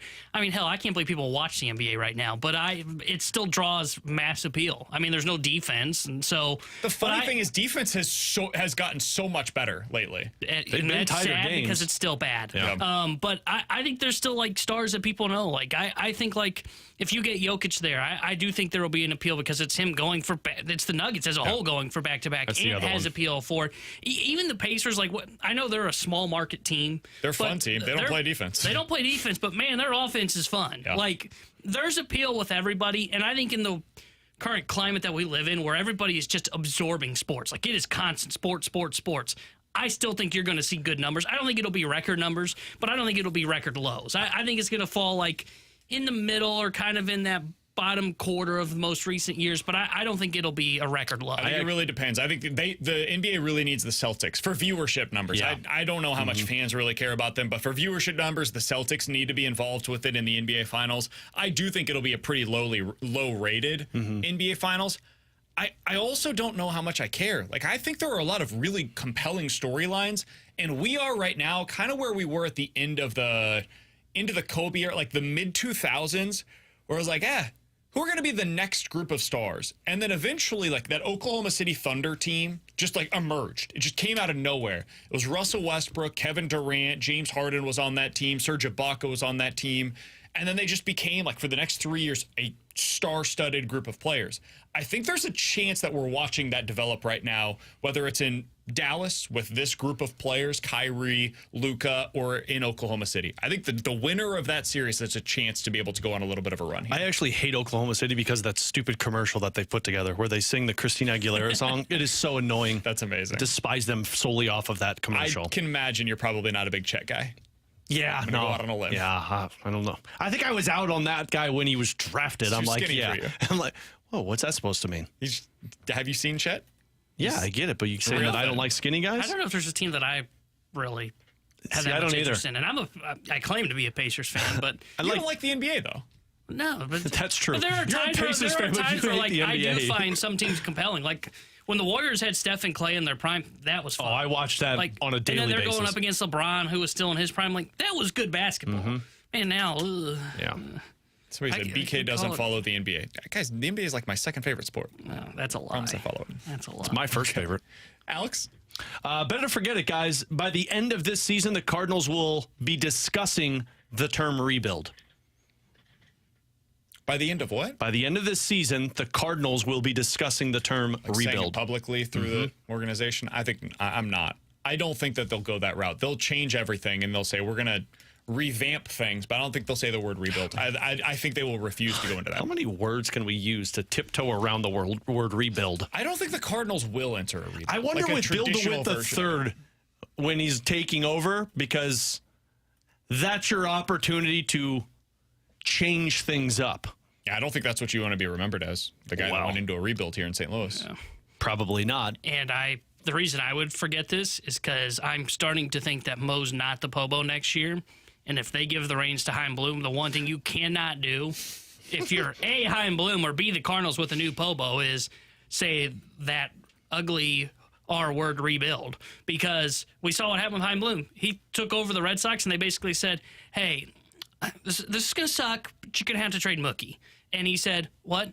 And he did it, and he got remembered for it, and he could never shake that away. And everybody, the moment that trade happened, went, that's a terrible Pobo. So you can't put the next Pobo into rebuild, so I don't think they would go that route. T-Bone, what do you got for us? Guys, better to forget it. The Cardinals will add a significant bat this offseason, and the new faces of this new era of baseball will be Wilson Contreras, and insert the new name here New bat. for your revamp. I'm going to say forget it. Who do you have in mind? Do you have anybody that you're I don't have thinking anybody in mind. I'm just thinking like maybe they go out and they say, you know what, Pete Alonso's got to pair with Wilson Contreras, or Rhys Hoskins has a good year in Milwaukee. We just saw it. He just kicked the crap out of us. Soto. Let's go get him. Juan Soto. They're not going to spend that money. But maybe somebody becomes available via trade this offseason. Yeah, I'm going to say forget it. I don't think they're going to. I agree. I think if they make a move, it would be for another pitcher that they say, like, look at what we're going to have coming in pitching. We've got Gorman and Walker and Donovan and Newt, but we got all these guys. We don't worry about that. Look at our pitching. Yeah, I'm saying forget it as well. I think I would forget it mostly just because I can't think of a name that really fits what the Cardinals would be looking for. I don't know what the next era of Cardinals baseball looks like, but they're going to have a bat that goes there, and I don't know who it is. I think next year's the young guys. I think that's what you'll see. They'll go with the young guys, and they won't call it a rebuild. 314-399-9646 is the Air Comfort Service text line. We'll do some of these quick hitter style from the text line. From the Water Boy, better to forget it. The next time the Blues or Cardinals make the playoffs, Alex, will be by 2026. 2026 is the earliest. Forget it. I think the Blues could make it next year. We just saw how bad the Western Conference is, with the exception of like the top 4 or 5 teams. I'll bet it, because I think both teams are getting worse before they get better. Same. Better to forget it. The Blues will win a Stanley Cup before the Cardinals win a World Series. That I'll bet. Because at least one team has said, like, hey, we're in a retool. Cardinals are like, we're still competing. Forget it. I think it's easier to do it where the Cardinals are currently than it is from where the Blues are currently standing. We're being patient. I'll bet it. I'll trust Army more. Better to forget it. From the 618, St. Louis will have an NBA team within the next 8 years. Forget it. Still have to fund a stadium. And better to forget it from the Rehab Project. What? What's going on? After the St. Louis UFC fight night last weekend had so much success, we will see more headline fights from UFC coming to our city in the future. I think you'll see more of them. I don't know that you'll see like the massive ones, because those are just always going to be in Las Vegas. Yeah. But yeah, I think you'll see more of them because of the success that you saw with that. You'll see more big ones when betting becomes legalized in Missouri. For sure. Yeah. Because that's big in UFC and in boxing. Like when there's fights, it's betting. Yeah, I'd bet that one. I think that one will definitely happen. Coming up next, we'll give you a chance to win a pair of tickets to the First Beer Friday. That's the Cardinals game on Friday night against the Red Sox. We'll give you a chance to win a pair of tickets to that, and we'll hit the rewind here on 101 ESPN.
Now is your chance to win a pair of tickets for the First Beer Friday Cardinals game against the Red Sox this Friday night at Busch Stadium. 314-399-9646 is the Air Comfort Service text line. I'll tell you how you can win those here in just a second. First Beer Friday tickets start at just $15 and will include your first cold beer on the house. Check out cardinals.com/Friday for more details.